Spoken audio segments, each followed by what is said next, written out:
The bell hadn't even finished ringing when the door slammed open. Jamal Carter sat motionless in the second-to-last row, his hoodie pulled low over his eyes like armor. The shouting came fast, sharp, too fast for 8 a.m. "Mr. Carter," the principal barked, storming into the classroom like a SWAT officer. "Get your things. You're out." The whole room froze. Miss Harmon, their exhausted algebra teacher, looked up from her attendance sheet, confused. "Out for what?" she asked. "He hacked into the school network," Principal Hargrove announced. "Adjusted test results. Messed with the system." Whispers fluttered like moth wings. Jamal didn't move. He didn't speak. He just stared at the half-solved equation on the board, a stupid word problem about train speeds that had nothing to do with real life. "You're suspending him?" Miss Harmon asked. "He's failing my class." "You think he hacked the system to keep the F?" "I said get your things, Mr. Carter." The principal's voice had that tone. Final. Absolute. So Jamal stood. His backpack was already packed. It always was. He didn't fight. Didn't explain. Because what was the point? In South Side Chicago, a black kid getting kicked out of school wasn't news. It was Tuesday. As he walked past the rows of students, someone muttered, "Told you he was sketchy." That one stung more than he'd admit. He glanced back at the board, then out the window. The sky was overcast, the kind that pressed down on your shoulders like a punishment. He didn't look back. Jamal sat outside the school office, silent, staring at the cheap tile floor. The janitor passed by, pushing a mop bucket that smelled like bleach and disappointment. He wasn't angry. Not really. Just tired. This wasn't the first time he'd been blamed for something he didn't do. And probably wouldn't be the last. When you're a 16-year-old black kid who keeps to himself, doesn't play sports, and always seems 2 steps ahead in math class but never turns in homework. People make assumptions. The security guard looked at him like he'd stolen something. The secretary looked at him like she pitied him. Even Miss Harmon, who probably meant well, looked at him like he was a tragedy already written. They always look at you like you're a problem. Never the answer. His mother didn't say much when he got home. She just nodded and went back to making boxed macaroni for his little sister, Jasmine. "Suspended again?" she asked softly. "Yeah. What for this time?" "They think I hacked the school system." A pause. Just the sound of boiling water and Jasmine humming a TikTok tune. "You didn't, did you?" Jamal stared at the wall. The paint was peeling in the corner. He remembered counting how many flakes had fallen off the winter they didn't have heat. "No," he said. "I didn't." Another pause. His mom didn't press. She never did. Life was too busy for unnecessary battles.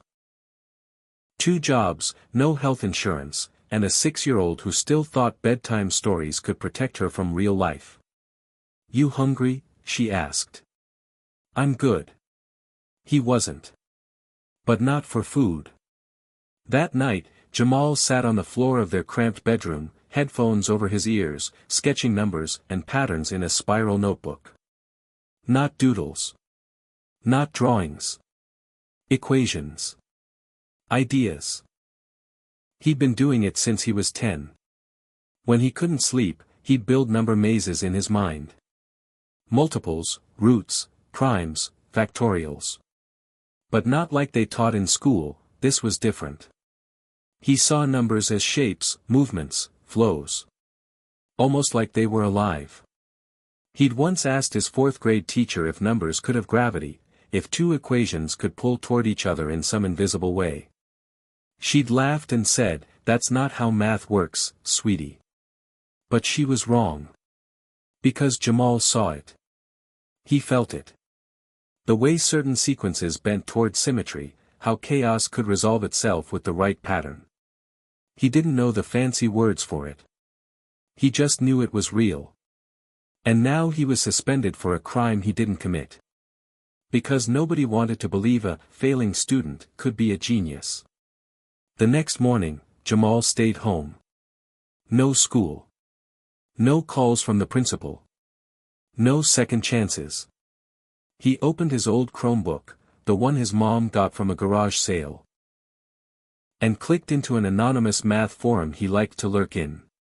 It was full of grad students, professors, and aspiring mathletes arguing over proofs and unsolved problems. Jamal never posted. He just watched. Absorbed. But today, something inside him broke. He found a thread about a theoretical problem in number theory, something he'd seen before, but no one had solved it cleanly. Without thinking, he opened a new post. Username, 0 remainder.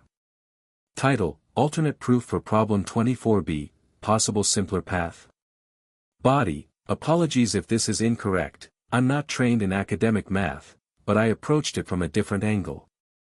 It started with a rotational symmetry in prime pairing and led to this. He uploaded his hand-sketched proof. Then he logged off. Didn't even check back. By nightfall, the forum had exploded. Replies poured in. Who the hell is 0 remainder? This is elegant. Wait, did this person just find a simpler path through a known unsolved set? Yo, someone find this kid.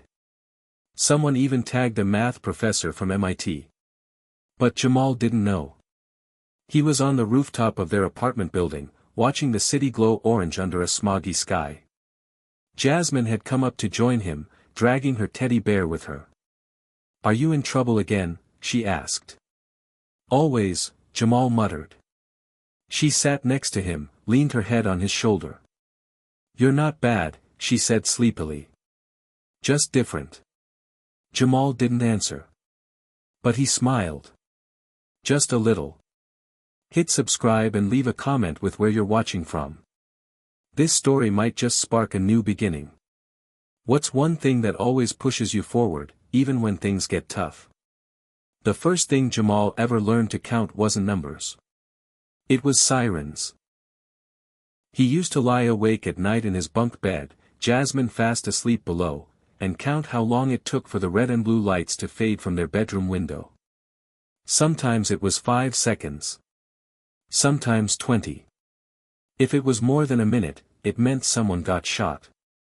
By the time he turned 8, he could tell the difference between a fire truck and a police cruiser just by the way the sound bent down the block. Southside Chicago didn't believe in silence. There was always noise. Arguments leaking through thin apartment walls. TV game shows echoing from the floor above. Dogs barking. Doors slamming. Laughter that sounded like desperation.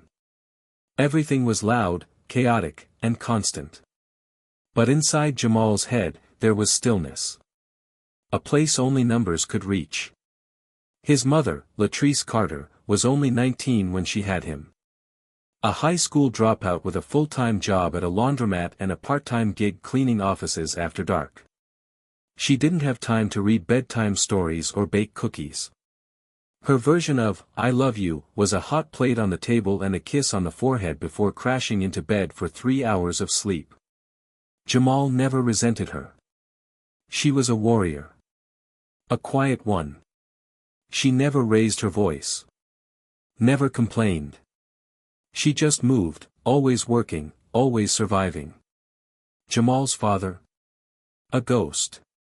One day he was there, holding baby Jasmine on his chest while watching reruns of Family Feud. The next day, he wasn't. No note. No warning. Just silence.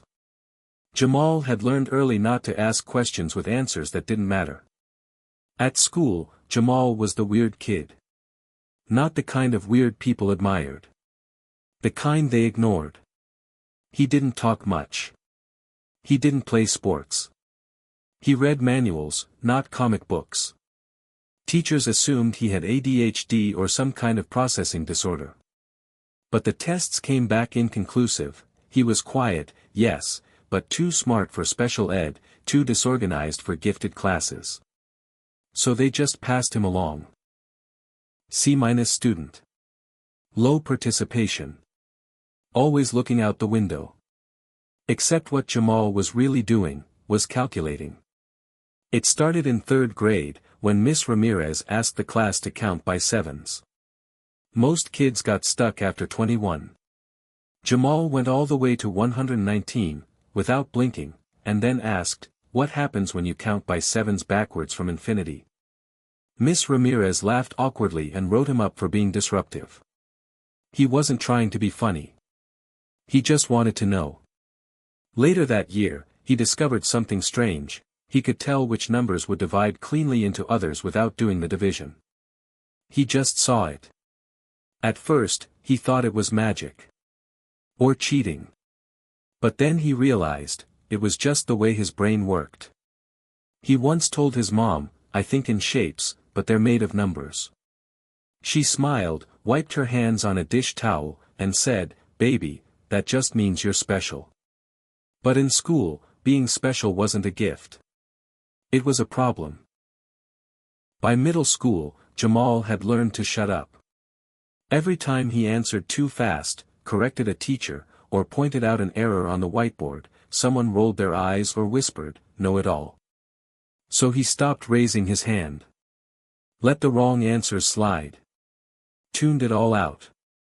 That was easier than dealing with detention slips and group projects where no one let him talk. His reputation shifted from too smart to lazy, a label that stuck fast. There was one teacher who saw past it. Mr. Willis, his 6th grade science teacher, once called Jamal up after class. "You ever hear of Nikola Tesla?" he asked. Jamal nodded. The guy who thought up wireless electricity before anyone believed him. Willis smiled. "That's right. People thought he was crazy. But he was just ahead." He handed Jamal a beat-up paperback about quantum physics. Said, "Take it. Just return it by June." Jamal read it in 3 days. It wasn't just the science. It was the idea that someone misunderstood could also be a genius. Back home, the apartment was loud. Always. TV on blast. Jasmine making up songs. The neighbors screaming 2 floors up. But in the hallway closet, the one no one used, Jamal carved out a space. Literally. He emptied it. Put down a pillow, a flashlight, and a notebook. Taped a chart of prime numbers to the wall. That became his quiet place. Where numbers whispered instead of screamed. In 8th grade, they gave the class a standardized logic test, mostly riddles, patterns, and puzzles. Jamal finished it in 11 minutes and scored in the 99.7th percentile nationwide.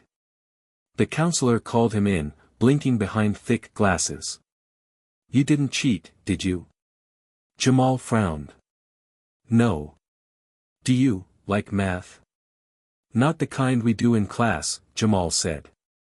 "It's too flat." "Flat?" Jamal shrugged. "Everything fits in a box. Real math moves." The counselor typed something on his laptop and said they'd look into advanced options. They never did. Now, suspended at 16, Jamal sat with his back against the peeling hallway wall of their apartment building, watching a roach crawl along the baseboard. He'd spent a lifetime being labeled disruptive, lazy, quiet, smart but not motivated. Doesn't apply himself. Doesn't play well with others. But the truth was, Jamal Carter wasn't broken. He just didn't fit their blueprint. Didn't play their game. And now, he'd uploaded a solution to a math problem professors had debated for years, on a forum where no one knew he was a kid from the South Side with a cracked Chromebook and secondhand clothes. No one knew the boy behind the numbers. Yet. Down the hall, Jasmine called for him. "Jamal. You coming? Dinner's ready." He folded the paper he'd been scribbling on, another proof, another pattern. and slid it into his notebook. He stood, cracked his neck, and whispered under his breath, "One day, they'll stop labeling me by what I look like. And start seeing what I can do." He walked back toward the noise. Back into the world that didn't yet know who Jamal Carter really was. Before Jamal ever wrote an equation, before he ever solved a problem no one asked him to solve, he was just a quiet little boy walking to school, eyes on the sidewalk, counting cracks, lines, edges. He'd count the spaces between the broken cement panels, skip the ones with weeds, pause on those that formed perfect right angles. At first, it was just a way to pass time. But over time, it became something else. He started noticing things. Patterns. The way the cracks closest to the intersections almost always had 3 branches. The way odd-numbered houses had fewer sidewalk flaws in front of them than even-numbered ones on his block. He didn't know the word for it back then, but it was observation. And observation was the root of everything. Jamal didn't talk much in elementary school. Not because he didn't have anything to say, but because when he did, it never came out the way other kids wanted. When he was 7, he asked his teacher why 0 wasn't considered positive or negative. She gave him a sticker and told him to go draw something. So he stopped asking. But he never stopped thinking. In 2nd grade, he taught himself how to multiply using only dots and columns, a trick he came up with watching his mom line up soup cans by expiration date. It wasn't the standard method, but it worked. His answers were always right, even when his process was wrong. By 3rd grade, teachers stopped calling on him. Not because he was disruptive, but because his explanations made other kids feel confused. They called it showing off. They didn't understand that this was the only place he ever felt in control. Numbers made sense. People didn't. At recess, other boys played kickball. Jamal wandered the fence line, counting the posts. There were 86. But 3 were loose at the base. And 2 had a different paint texture. And the 4th post from the far corner was exactly 1 inch shorter, something he measured with a crayon and a ruler from his backpack. When he tried to explain this to Marcus, the only boy who occasionally talked to him, the kid blinked and said, "Man, you're weird." Jamal didn't disagree. But inside, he wished someone, anyone, would see what he saw. One rainy day, when outdoor recess was cancelled, the teacher handed out logic puzzles. A distraction. Something to keep the kids quiet. Jamal finished his in 4 minutes. Then he asked for another sheet. The teacher raised her eyebrows. "Already?" He nodded. "They're easy. I don't think you understand them. I got all the answers right." She checked. He did. Then she paused. "You know, these puzzles are meant for older grades." Jamal shrugged. "They just feel like patterns. If you find the rhythm, it's easy to finish." Rhythm.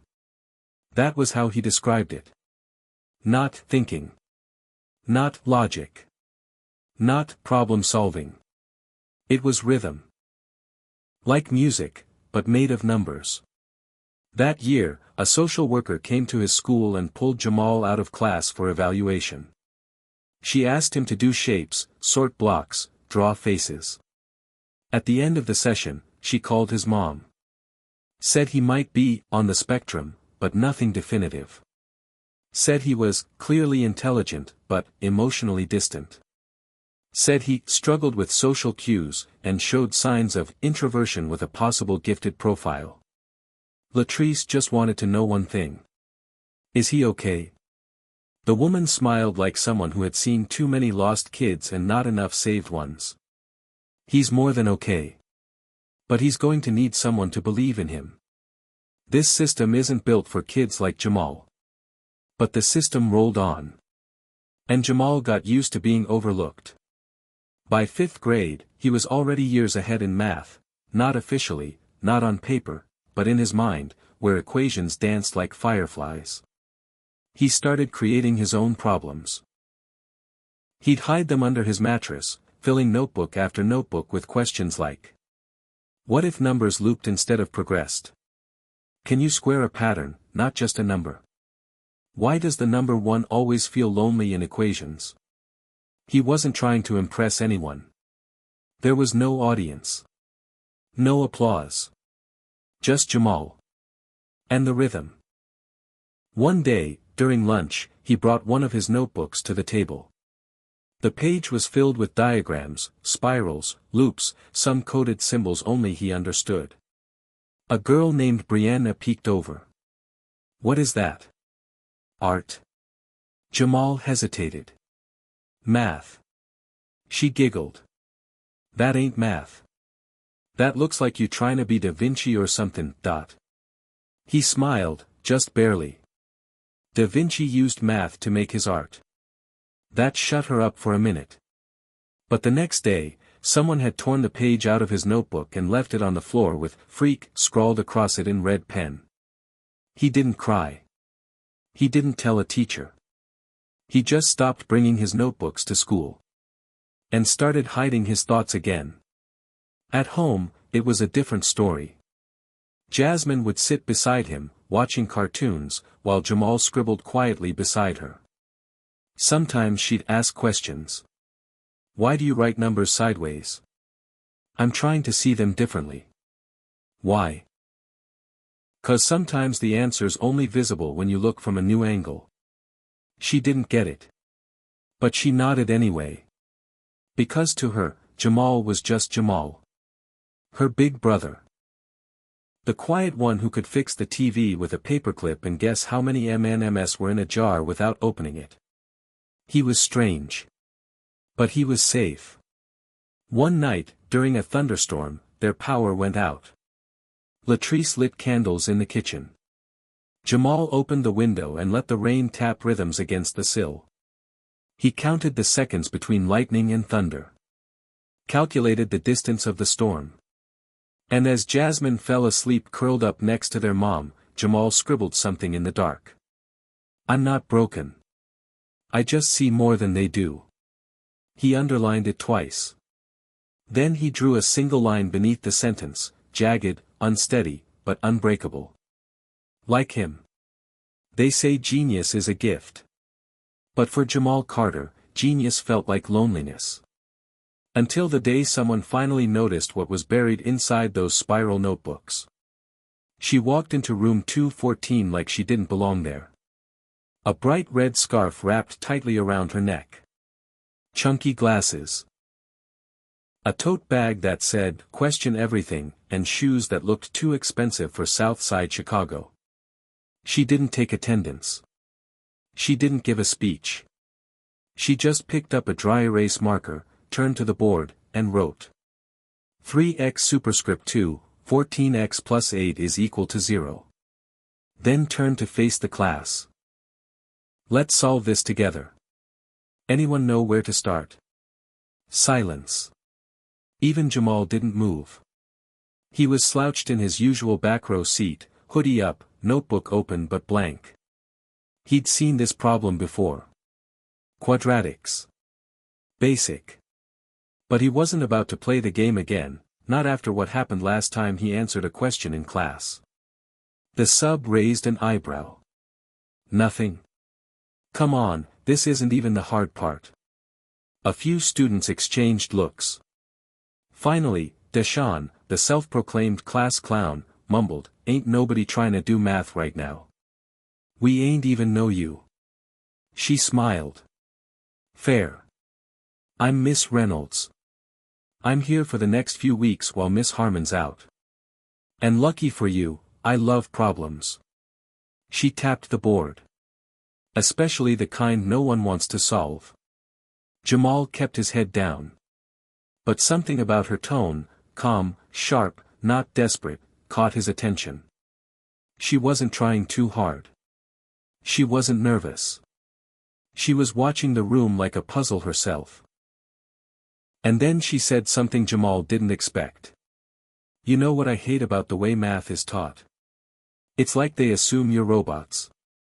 That you'll just memorize some steps, plug in numbers, and magically understand how the world works.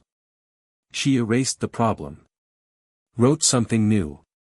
What does X actually mean to you? The class blinked. You mean, like a letter? Someone asked. No, Miss Reynolds said. I mean what it represents. Possibility. The unknown. The thing we're always chasing. Life's full of X's. Every one of you is solving for one, every day. She looked right at Jamal when she said it. And for the first time in a long time, he didn't look away. After class, Jamal was the last to leave. Miss Reynolds was still packing up her bag when she noticed him lingering. Something on your mind? She asked. He shrugged. You said math is about possibility. Still true. So, what if your answer isn't what they expect? She smiled. Then maybe you're asking the better question. She looked down at his notebook, which, for once, wasn't completely empty. A few small equations were scribbled in the corner. Odd symbols. Arrows. Loops. What's that? She asked. Jamal hesitated. Nothing. She tilted her head. Mind if I look? He hesitated again. But something told him this was different. So he handed her the page. She scanned it. Slowly. Then scanned it again. You made this? He nodded. This isn't high school math. He said nothing. This looks like a modular transformation. Or maybe a symmetry map. Did you make this from scratch? It just made sense, he said quietly. Miss Reynolds stared at him, expression unreadable. Then she reached into her tote and pulled out a blank notepad. Do me a favor, she said, tearing off a sheet. Solve this.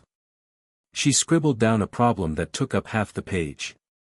Jamal blinked. He recognized parts of it, but it wasn't standard. Definitely not something you'd see in a textbook. She smiled. Take your time. Bring it back tomorrow. He didn't wait till tomorrow. He solved it that night. 3 different ways.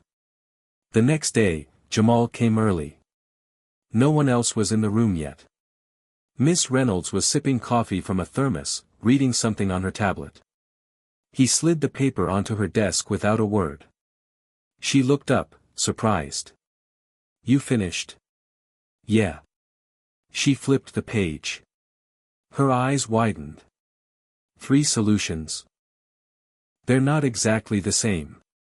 One's geometric. One's recursive. The third. I don't know what it is. Just something I tried. She blinked. Then said something Jamal would never forget. You see math in a language the rest of us haven't learned yet. That afternoon, she pulled him aside after class. I want you to enter something, she said, handing him a flyer. The Illinois State Youth Math Invitational. Jamal frowned. I can't. I'm suspended. She smiled. You're suspended from class. Not the future. He stared at the paper. She continued, you don't have to do it for school. Do it for you. He shook his head. People like me don't go to stuff like this. What do you mean, people like you? He met her eyes. You know what I mean. She didn't look away. Let me tell you something, Jamal. I've seen Ivy League students who couldn't think the way you do. You have a mind that bends around barriers. That's rare. That's powerful. And they'll never see it, unless you make them. He stared at the floor. The flyer felt heavier than it should have. She added, softer now, they don't get to label you. Not if you don't let them. That night, Jamal stayed up until 3 a.m. He worked on the application. Filled out the forms. Typed up a short essay on why he wanted to compete. But he didn't use fancy words. He didn't quote Einstein. He wrote this. I don't want to solve math problems. I want to find new problems no one knows exist yet. The next day, he gave the forms to Miss Reynolds. She looked at him, proud but calm. You're going to shake the room. And just like that, the kid who counted sidewalk cracks had entered a statewide math competition, and nobody saw it coming. The room smelled like dry erase markers and overconfidence. Jamal stepped into the chilly basement of Lincoln High, where the regional qualifiers for the Illinois State Youth Math Invitational were being held. Foldable tables. Clipboard volunteers. A few too many kids in polos and private school blazers. He stuck out like a cracked window in a glass tower. Black hoodie. Faded jeans. Worn sneakers that had seen one too many winters. While most competitors were flanked by supportive parents or well-groomed coaches, Jamal stood alone. He hadn't told his mom. Not because she wouldn't care, but because she had enough on her plate. She was pulling a double at the hospital, and Jasmine needed help with her reading. Jamal figured, if I win, I'll tell her. If I don't, it's like it never happened. As he scanned the room, a few of the other competitors glanced his way. Then looked away. Like they were trying to figure out if he was lost. You sure you're in the right place? A kid asked, stepping up beside him. He was tall, white, and wore a Loyola Academy sweater. Jamal kept his eyes on the sign-in table. Yeah. You with one of the city teams? Nope. You got a coach? Jamal didn't answer. Loyola kid chuckled. Well, good luck, man. This isn't exactly a beginner's table. He walked off before Jamal could respond. Typical. Miss Reynolds had coached him on what to expect. Don't worry about their clothes, their fancy terms, or their attitudes, she'd said. Just do what you always do, see the patterns. Still, standing here, surrounded by kids who'd had tutors since 5th grade and math camp summers, Jamal felt that old familiar pull. Like maybe this room was built to keep him out. But then the event director stepped up to the mic. Welcome to the 2025 ISWMI Regional Qualifier. You'll have 90 minutes to complete 3 problems. Calculators are not permitted. Remember, this isn't about speed. It's about how you think. That last part caught Jamal's ear. How you think. He could work with that. He took his seat. The packet hit the desk. 3 problems. All worded like riddles written by someone who hated plain language. But Jamal read through them once, twice, then something clicked. It was like hearing music through static. A hidden rhythm under all the noise. He didn't start with the first problem like everyone else. He flipped to the third. The one no one would touch until the end, the tiebreaker problem, meant to separate the good from the great. It was abstract. A combinatorics problem twisted around recursive logic and probability mapping. Jamal smiled. It reminded him of a pattern he'd seen in the stains on his bedroom ceiling. He wrote for 20 straight minutes without lifting his head. No erasing. No hesitation. Just numbers flowing from his mind to the page. Other kids glanced over. Some smirked. One whispered, "What is he even doing?" But Jamal didn't hear them. He was deep in it now, that tunnel of clarity where time and noise disappeared. By the time he finished the third problem, he'd barely started the first. So he looped back. Worked backward from the expected answer. Then forward again. 2 different methods. Same solution. He wrote both. Because math wasn't about the answer. It was about proving you knew why. When time was called, Jamal set his pencil down and exhaled for the first time in an hour. His palms were sweating. His wrist ached. But he felt calm. Like he'd finally put something back in the world that was meant to be there. He walked out before results were announced. Didn't want to wait around for claps that weren't meant for him. Didn't need anyone's approval. The proof was in the paper. And Miss Reynolds had taught him that sometimes walking away is the most powerful statement of all. 2 days later, his email pinged with a subject line. "Congratulations, you qualified for state." No exclamation point. No warm welcome. Just data. But to Jamal, it was everything. He printed the email, folded it neatly, and taped it inside his closet, right beside the chart of prime numbers and the drawing he made when he was 8 that read, "I'm not broken. I just see more." When he told Miss Reynolds, she just smiled. "I told you," she said. "You belong." Jamal shook his head. "No. I don't belong in their space." "Then make them step into yours." Jamal wasn't allowed back in class yet. The fight, if you could even call it that, had left him with a 2-week suspension, behavioral flag, and a reputation that stretched faster than the facts. He didn't throw the first punch. But he had been the one who didn't back down. And in a school where being right didn't count for much, that meant trouble. He wasn't angry. He was used to it.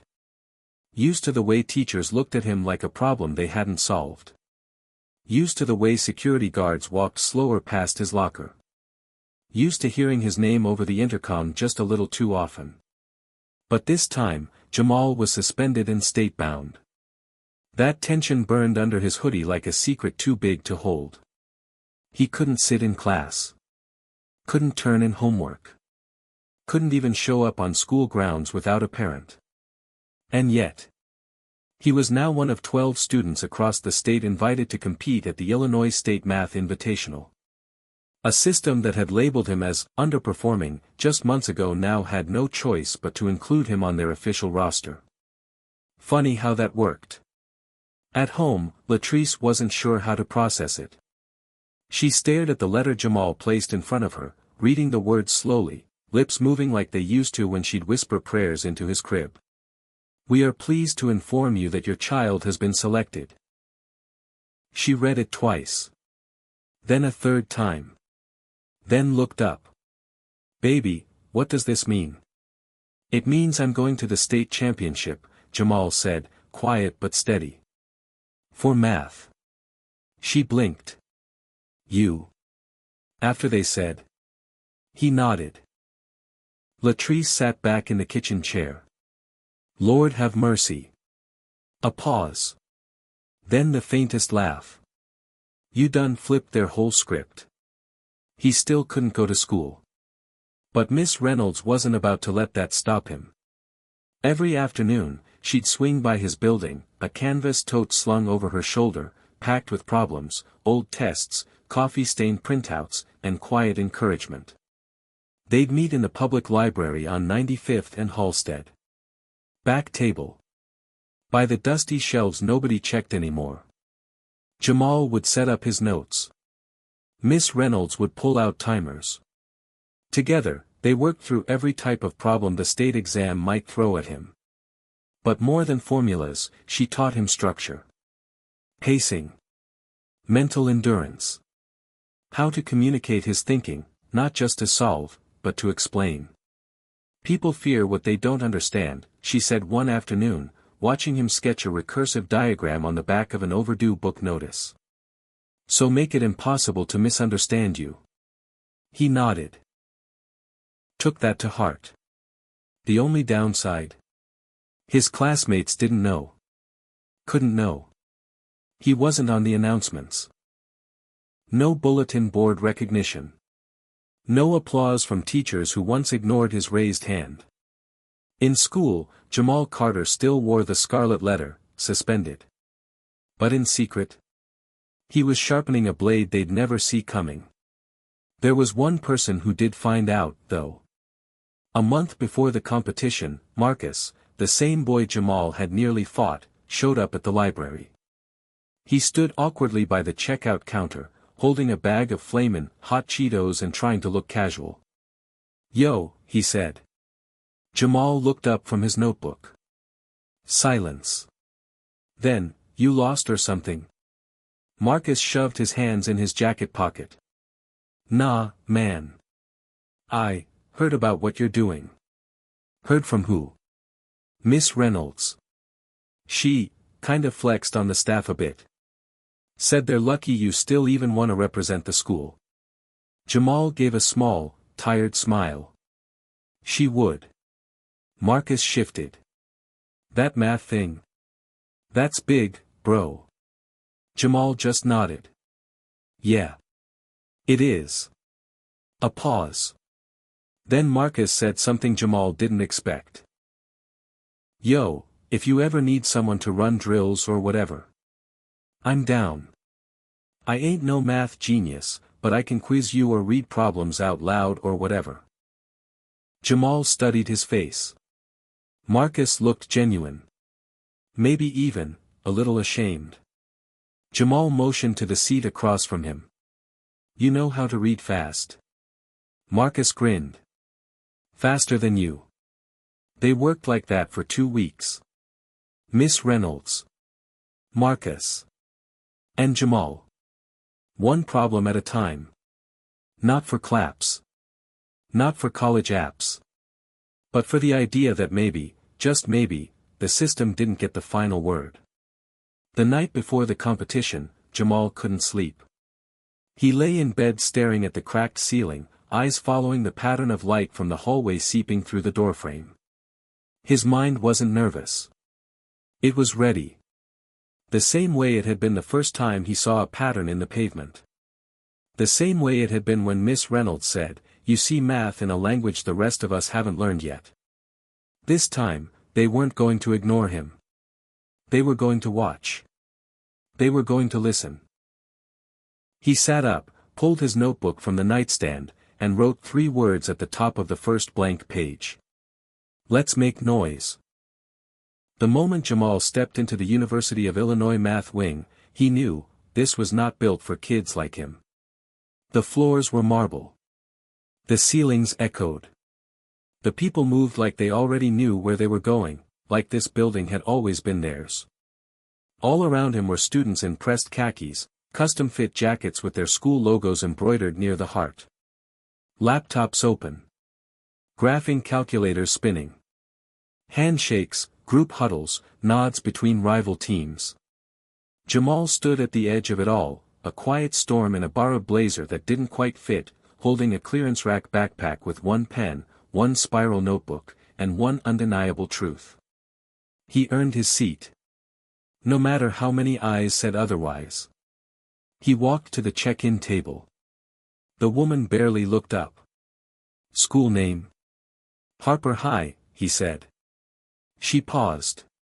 Looked up now. You, from Harper? Yeah. You're the only one registered from there.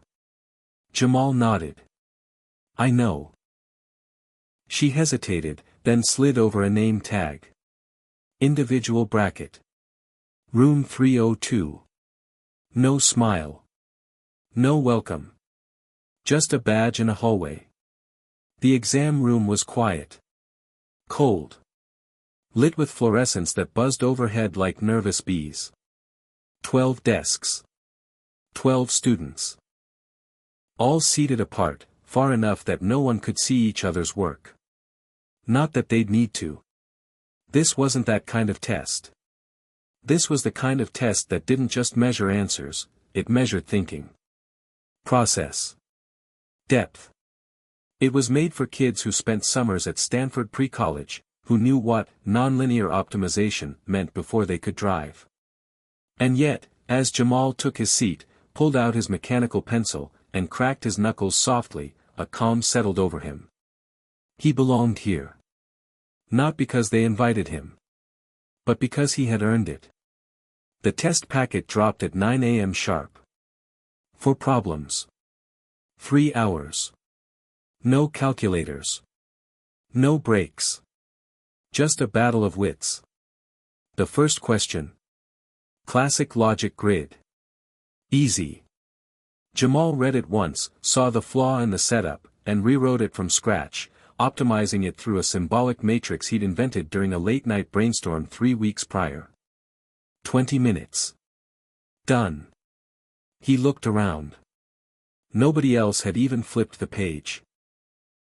The second question was brutal. Nested functions layered within a probabilistic framework. The kind of question meant to intimidate. But Jamal didn't flinch. He took a deep breath. Closed his eyes. Imagined the numbers as buildings in a city, connected by roads, patterns, symmetry. And suddenly, the map appeared in his head. He got to work. 2 hours passed in a blur. By the time he hit the final question, the mathematician's proof, his hands were sore. His knuckles cracked again. His pencil had worn down to a nub. But his mind? Sharper than ever. The proof was simple in concept, complex in execution. They wanted a full demonstration of the inverse of a modular transformation in a constrained matrix environment. Which just so happened to be something Jamal already did. Last fall. Alone. In his room. For fun. He grinned. And wrote. Line by line. Not just solving the problem, teaching the reader how he arrived at it. Explaining the logic behind each step, the intuition in every leap. Like Miss Reynolds taught him. Make it impossible to misunderstand you. By the time the clock ran out, Jamal had filled 16 pages. Some in numbers. Some in words. One full diagram drawn in multiple colors he'd brought from Jasmine's art set, just in case it helps visualize something, he told her. He walked to the front. Handed in the packet. The proctor glanced down. Paused. Is this, original work, she asked. Yes, ma'am. She flipped through a few pages. Then up at him. This is, impressive. He nodded, quiet. Didn't say thank you. Didn't brag. Just walked out of the room. Because for once. The math spoke louder than he ever could. He exited the building into bright sunlight. Miss Reynolds was waiting near the fountain, arms crossed, eyes squinting toward the door. Jamal walked up slowly. Well, she asked. He didn't say a word. Just smiled. A rare one. A real one. She exhaled. Proud doesn't even start to cover it. Don't say proud, he said. Say ready. She smiled back. Okay. You ready? I've always been ready. Later that week, when the scores were posted online, Miss Reynolds printed them out and ran to Jamal's building. Pounded on the door like someone trying to escape a fire. Jamal opened it, blinking. She held the paper up. First place. Individual. State finals. He stared at it. Didn't blink. Didn't smile. Just nodded slowly, like it made sense. Because to him, it did. This wasn't luck. This wasn't charity. This was proof. The calls started the morning after the results were announced. First, it was a local news outlet. Then a reporter from a statewide magazine. By the afternoon, his phone was ringing off the hook. But Jamal didn't answer. His phone had buzzed in his pocket during class. He pulled it out to see the number of notifications climbing. He hadn't checked his voicemail in hours, his inbox already flooded with emails. From Chicago, from Urbana, from the press, from schools he'd never even heard of. But none of that mattered right now. He sat in Mrs. Simmons' fourth period class, zoning out as she droned on about Pythagoras, trying to act like he wasn't the subject of every conversation in the room. Jamal. Mrs. Simmons' voice cut through his thoughts. He blinked, trying to focus. Jamal Carter. You there? Yeah, he replied, rubbing his face, snapping back to reality. His stomach flipped. Sorry. You're good, she said, giving him a knowing look. It's just, you won the state finals, right? That's pretty incredible. He nodded, though he didn't feel the rush of pride others might have felt. It was more like something had shifted, and now he was just waiting. "We're all very proud of you, Jamal," she continued. "I'll make sure the principal knows. I think we might even do something special at the assembly next week." Jamal didn't respond, just stared out the window. He knew what she meant, an assembly, maybe even a banner hung in the gym. The same reward they gave to the students who fit into their neat, structured world. The ones who had always been the right kind of student. Not him. Not the kid who didn't belong. Not the one who was still wearing a label they hadn't figured out how to remove. When he finally checked his voicemail, the first message was from a reporter at Chicago Tribune. "Hi, Jamal, this is Kayla Withers with the Tribune. I'd love to speak with you about your win at the State Math Invitational. You're an inspiration to so many, and I think your story could really make a difference. Call me back when you get a chance." The second call was from the local news station. "Good afternoon, Jamal, this is Erica Jensen from Channel 7. I'm following up on your victory at the state finals. We'd love to feature you in an upcoming segment. Please reach out as soon as you can." The third message was from an unknown number. "Jamal, this is Coach Ramirez from Northwestern University. I've seen your performance at the state finals, and I believe you have the potential for a scholarship here at our institution. Please get in touch with me." Jamal hit the end button on his phone before the message finished. Then again. And again. He was getting more calls from reporters and colleges than he had ever imagined, but none of it felt like the accomplishment it was supposed to. It felt like a show. And he wasn't interested in being the star of someone else's narrative. Later that evening, Miss Reynolds stopped by, as usual. Jamal was sitting at his desk, buried in the complex algorithm that he'd been working through all week, trying to solve a new math puzzle that was more satisfying than any of the distractions around him. She knocked on his door, poking her head inside. "Got a minute?" she asked, her usual easygoing smile spreading across her face. "Always," Jamal replied, swiveling his chair to face her. She sat down on the edge of his bed, her eyes narrowing slightly as she scanned the room. It was still the same as it always had been, cluttered with papers, math textbooks, and a whiteboard covered in equations and diagrams. But now, there was a small pile of media invites on the desk. She glanced over at them and raised an eyebrow. "The media calls?" Jamal didn't flinch. He simply shrugged. "They want to turn you into something, don't they?" she said, her voice thoughtful. "They want a success story, something to put in their little box. The kid who overcame the odds narrative." Jamal nodded slowly. "Yeah. But I don't fit in that box, Miss Reynolds. I'm not a success story. I'm just a kid who sees things differently. And they don't know what to do with that."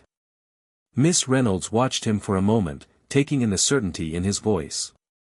"I get it," she said finally. "But that's why you're dangerous to them. Because you don't need their validation.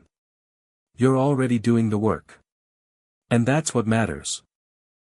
He looked down at the papers on his desk, letting the words settle.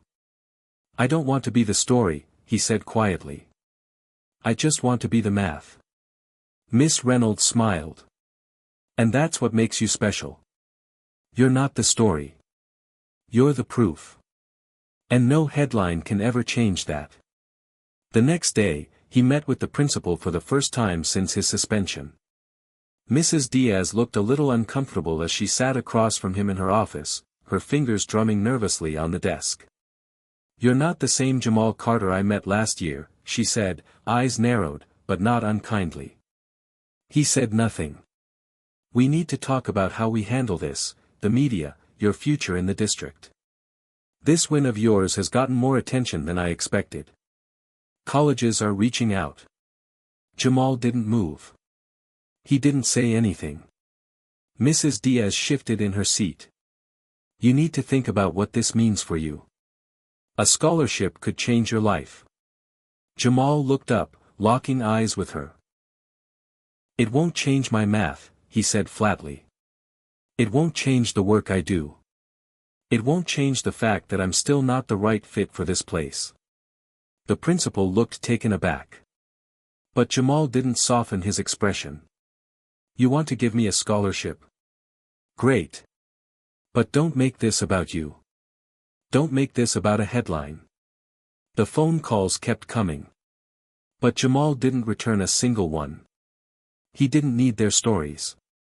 He didn't need their cameras.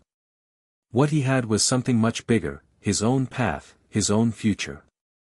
And he was already writing it out, one equation at a time. Jamal didn't need anyone's permission to prove his worth. He wasn't looking for a trophy or recognition. The satisfaction of solving a problem, of finally cracking the code, was enough for him. But that didn't mean the world would stop watching. The first week after the competition was a whirlwind. Media outlets had stopped calling, but the buzz around Jamal's name still lingered in the hallways of Harper High. Teachers whispered. Students stared. Some were curious. Some were envious. Some were just waiting for him to mess up again, to fall back into the hole they'd dug for him. It didn't matter. In his mind, he was already moving forward. He had the attention now. The math was his. One afternoon, Miss Reynolds showed up with another stack of practice problems, this time focused on algorithmic efficiency and modular arithmetic. She had this quiet way of seeing exactly what Jamal needed and giving it to him, no strings attached. More prep for the national qualifiers? Jamal asked, looking up at her with a half-smile as he adjusted his glasses. I'm just keeping you sharp. You've got talent, Jamal. Don't let it go dull just because you've hit a roadblock. He shrugged. It's not a roadblock. Just distractions. People don't get why I don't care about getting the attention. I get it, she said, leaning back in the chair. But sometimes, you have to use what's thrown at you. Maybe you can flip their narrative. Show them what math really is. Jamal nodded, his eyes drifting to the whiteboard where his most recent work was sketched in intricate detail. Complex variables, solving for x, proofs within proofs, all of it made sense to him in a way that it didn't to the world around him. That's the problem, though, Jamal said, tapping his pen against the desk. They don't want to see the truth. They want a hero. A story with a nice bow on top.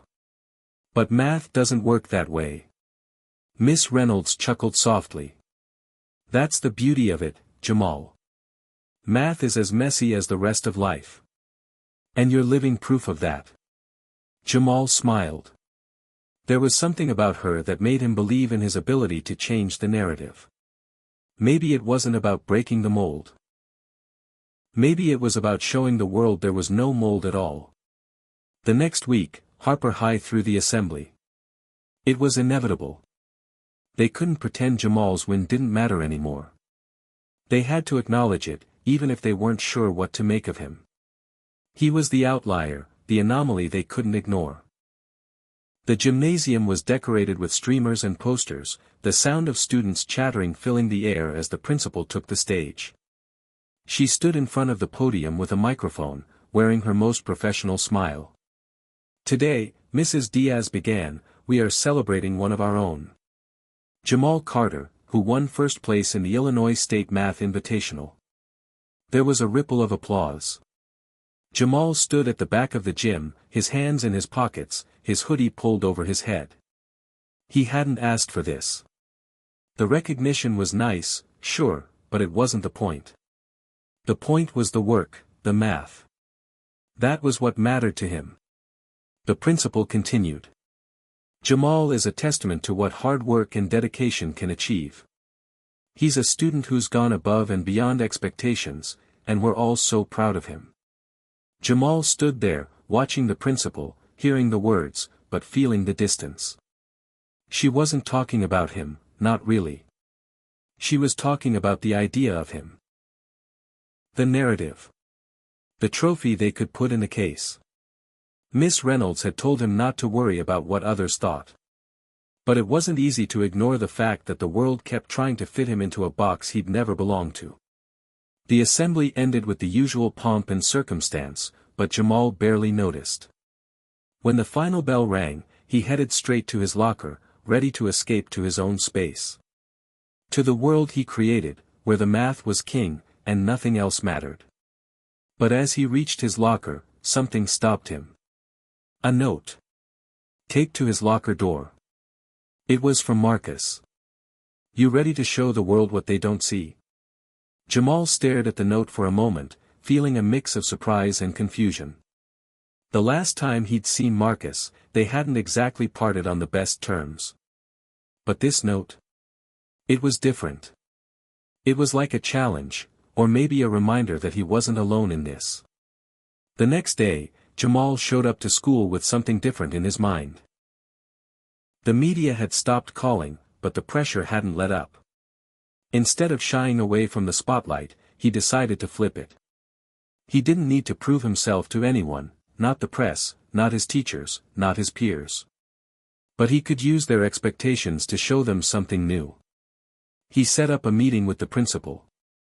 The last time they spoke, he had made it clear that he wasn't interested in their narrative. But maybe it was time for them to understand something deeper. When Jamal walked into Mrs. Diaz's office, she looked up from her desk, a little surprised. "Jamal, I didn't expect to see you today. Is something wrong?" He shook his head. "No, nothing's wrong. I just wanted to talk." She gestured for him to sit. "Of course. What's on your mind?" He took a breath and sat down across from her. "I'm not here to thank you for the assembly or the recognition. I'm not here to talk about the trophies or the media." Mrs. Diaz frowned slightly. "Then what are you here for?" "I'm here to talk about what happens next," Jamal said, meeting her gaze. "I want to bring something to Harper. Not just math. Not just numbers. I want to teach people how math works. How it feels. I want to show the school that math isn't a subject. It's a language. It's a way of thinking. A way of seeing the world." There was silence for a long moment. Then Mrs. Diaz leaned forward, her expression thoughtful. "You're asking for a class?" Jamal nodded. "A space. A real space for kids who think differently. For kids who get what math really is. It's not just problems. It's a way of breaking down the world." She studied him carefully, then smiled. "You want to teach?" "I want to share," Jamal corrected her. "And maybe, just maybe, show them that the mold they've been trying to force us into. It was never meant for us to begin with." Mrs. Diaz didn't say yes right away. But she didn't say no either. And that, Jamal realized, was his first real victory. It didn't take long for Jamal to realize that getting a new class approved was just the first step. The real challenge lay in convincing others that math could be something more, something alive, something dynamic, something that could change the way they saw the world. And so, Jamal's idea transformed into something bigger. Something unexpected. A movement. When Jamal approached Mrs. Diaz with the idea for a math club, she didn't blink. Instead, she immediately saw the potential. But with a challenge. "If we're going to do this, Jamal," she said, "you're going to need students who are willing to take that leap with you. You need a team. Not just anyone, but people who are ready to see math as more than a set of rules." Jamal didn't flinch. "I can find them." The first meeting was scheduled for the following week. It was a small room in the back of the school, tucked away where few people passed by. Jamal sat at the front of the room, tapping his pen on the table, awaiting the first wave of curious minds. As the bell rang, a handful of students trickled in. A few faces he recognized from math class, others from different groups altogether. There were whispers as they took their seats. Some were clearly skeptical, others were just curious. No one had any idea what they were getting themselves into. Jamal stood up, trying to gather his thoughts, but when he spoke, there was an undeniable sense of confidence in his voice. "Welcome to the math revolution. A few students snickered, but Jamal didn't mind. He wasn't here for them. He wasn't here for anyone who still saw math as something dull and dry. He was here for the ones who were ready to see math as the art form it was. To see it not just as equations, but as patterns, puzzles, and beauty. I'm not here to teach you how to solve problems, Jamal continued, pacing in front of them. I'm here to show you how to feel math. To understand it. To see it everywhere, in the buildings around you, in the streets, in the music you listen to, in the way you think. Math isn't about memorizing formulas. It's about seeing the world differently. There was a brief pause. No one spoke for a long moment, and Jamal felt the tension building in the air. He didn't expect anyone to jump on board immediately. This was a big idea. But he knew it was worth the risk. One student raised their hand. Jamal nodded, motioning for them to speak. Are you saying, we can make math, like, cool? The student asked, his voice laced with doubt but also curiosity. Jamal smiled. Exactly. And I'm going to show you how. For the next hour, Jamal walked them through the ways math showed up in everyday life. He demonstrated how patterns in nature, like the Fibonacci sequence, appeared in flowers, trees, and even shells. He talked about how geometry shaped the architecture of the city they lived in. He linked math to music, showing how scales and rhythms followed mathematical principles. By the end of the session, there were a few more hands raised, and the atmosphere had shifted. No longer was this just a group of skeptical students waiting for the bell to ring. They were starting to see what Jamal had been talking about, that math wasn't a subject you just studied. It was a language you lived in. The next week, more students showed up. By the end of the month, Jamal's small club had doubled in size. Some students came because they were genuinely interested. Others came out of curiosity, eager to see if Jamal could actually turn math into something cool. But as the weeks went by, they all began to see it. Math wasn't just a set of rules and problems. It was a tool to unlock the world.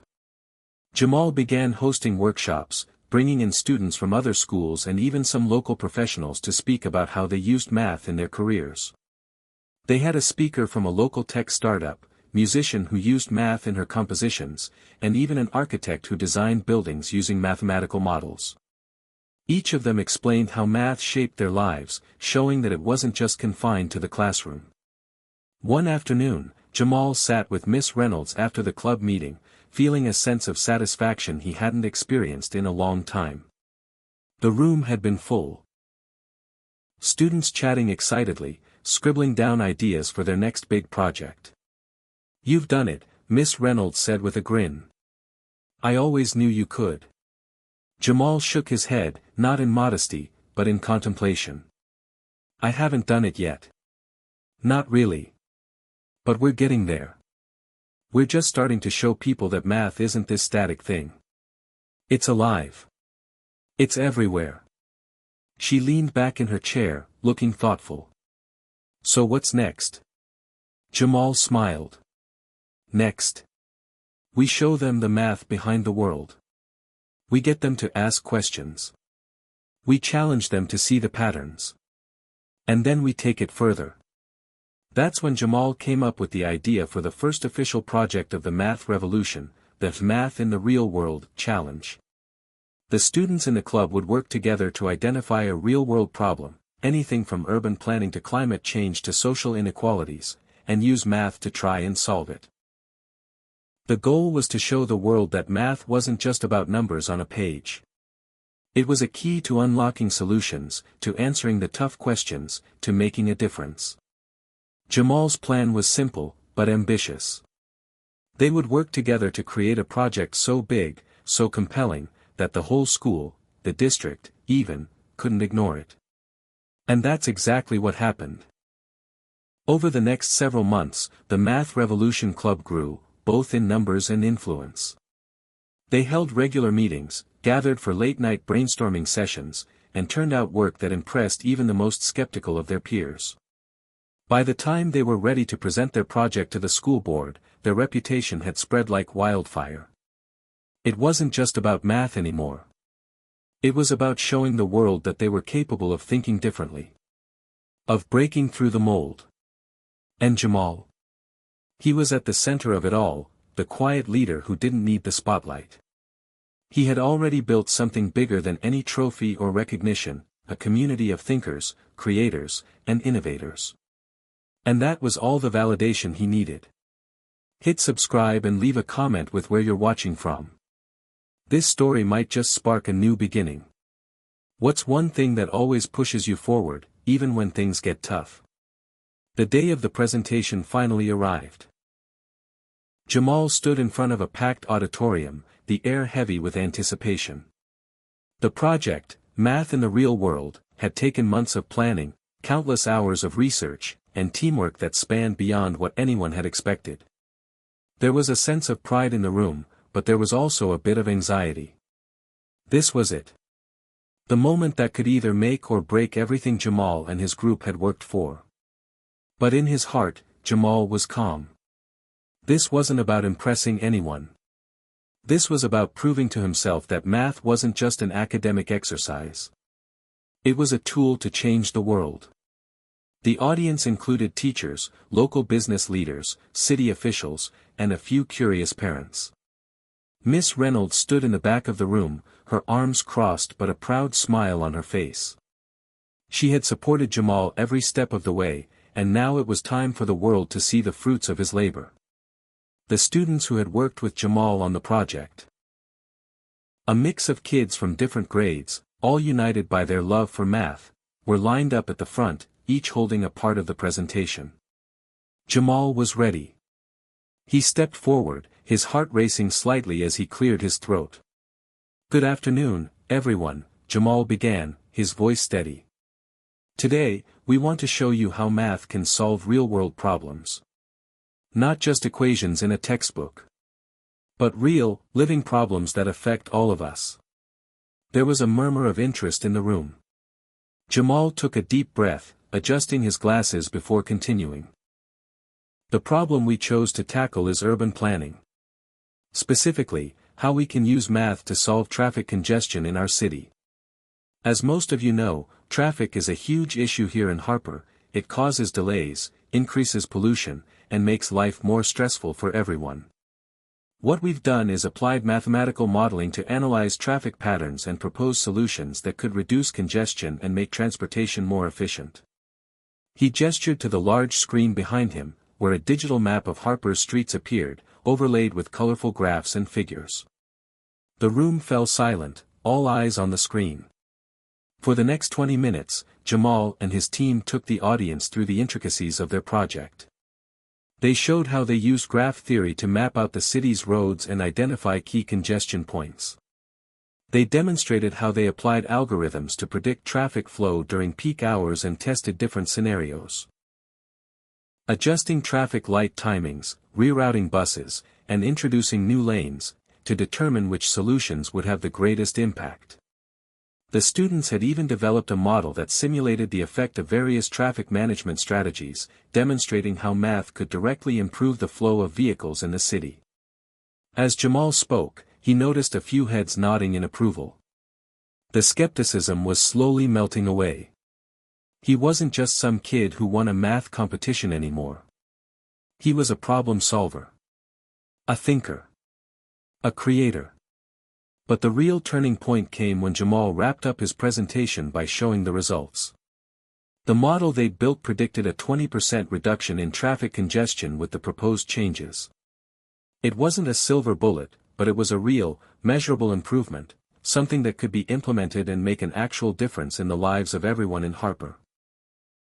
"I don't just want to show you that math can solve problems," Jamal concluded, his voice gaining strength. "I want you to understand that the world isn't as complicated as it seems. It's all about understanding the patterns. Once you can see those, you can change anything." The room was silent for a moment as everyone absorbed the magnitude of what Jamal and his team had just presented. Then, slowly, the applause started. It began as a few polite claps, but soon, the entire auditorium was filled with a thunderous round of applause. Jamal felt a rush of pride and satisfaction, but also humility. This wasn't just about him anymore. It was about a team of students who had come together to make something incredible happen. After the presentation, Jamal was swarmed by reporters. His face was plastered on news websites, and local TV stations wanted interviews. But this time, he wasn't nervous. He had proven his point, and now, he was ready to take the next step. Mrs. Diaz was among the first to approach him after the presentation. She was beaming, her eyes shining with pride. "You did it, Jamal.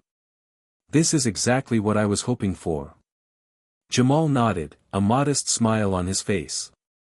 "We did it. All of us." Miss Reynolds came up beside them, shaking her head in disbelief. "I've never seen anything like it. You've completely changed the way people are thinking about math. And not just here. Word is spreading. Your project's already getting attention from other schools and even local businesses." Jamal's eyes widened slightly. "Really?" Miss Reynolds laughed. "Really? You've got them thinking now." That night, as Jamal sat in his room going over some new math problems, he couldn't help but reflect on how far he had come.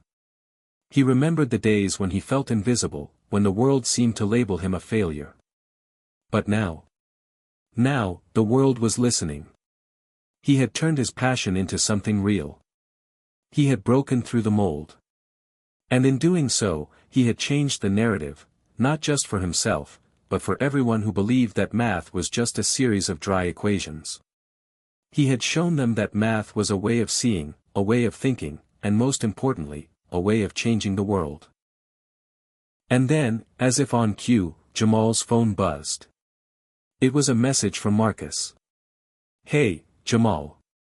You ready for the next big thing?" Jamal smiled to himself as he typed out his response. "Always."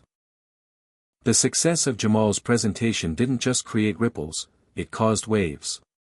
Within hours of their project unveiling, Jamal's phone was buzzing with notifications from local media outlets, educational blogs, and even businesses interested in learning more about his team's work. People were talking, and they were paying attention. The next day, Jamal was called into the principal's office. He had been summoned, not for any trouble, but for something entirely unexpected. Mrs. Harrell, the principal, sat behind her desk, flipping through a folder of papers as Jamal sat across from her. She looked up and smiled. "You've caused quite the stir, Jamal. I've never seen such interest in a student project before," she said, placing the folder down. "There's a lot of attention on your work, not just from our district, but from other schools and even some local government officials." Jamal shifted in his seat, feeling a surge of pride mixed with disbelief. "Really? I mean, it's just math.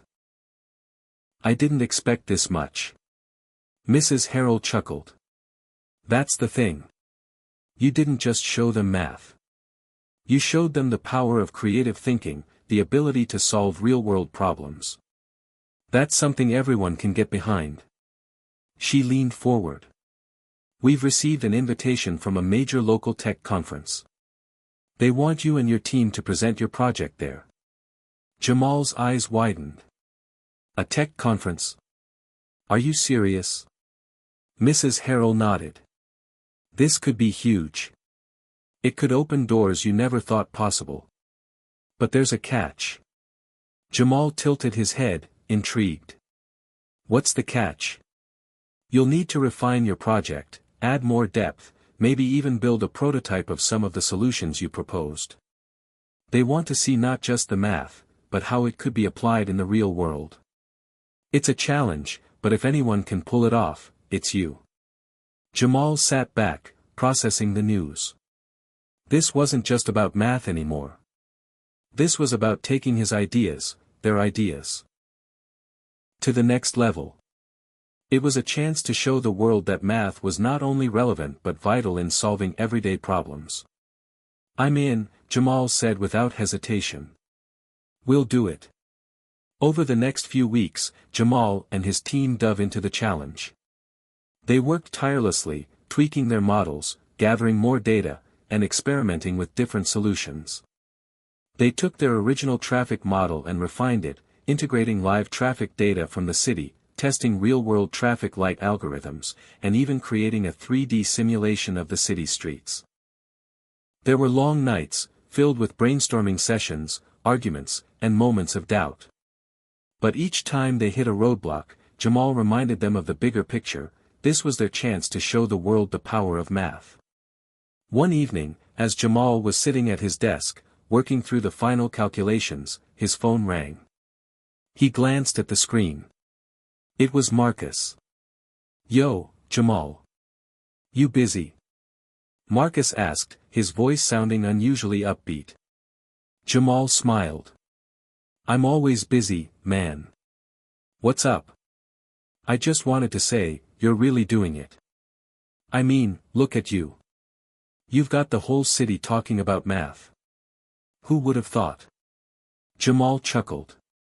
"Yeah, I guess I'm kinda surprised too. But it feels right. Like this is where I'm supposed to be." Marcus paused before speaking again. "Look, I know things have been crazy, but I've been talking to some people, you know. And they're saying you've got a real shot at going somewhere big with this. I'm talking scholarships, internships, the whole deal." Jamal's heart skipped a beat. "Wait, you mean like college? Internships with tech companies?"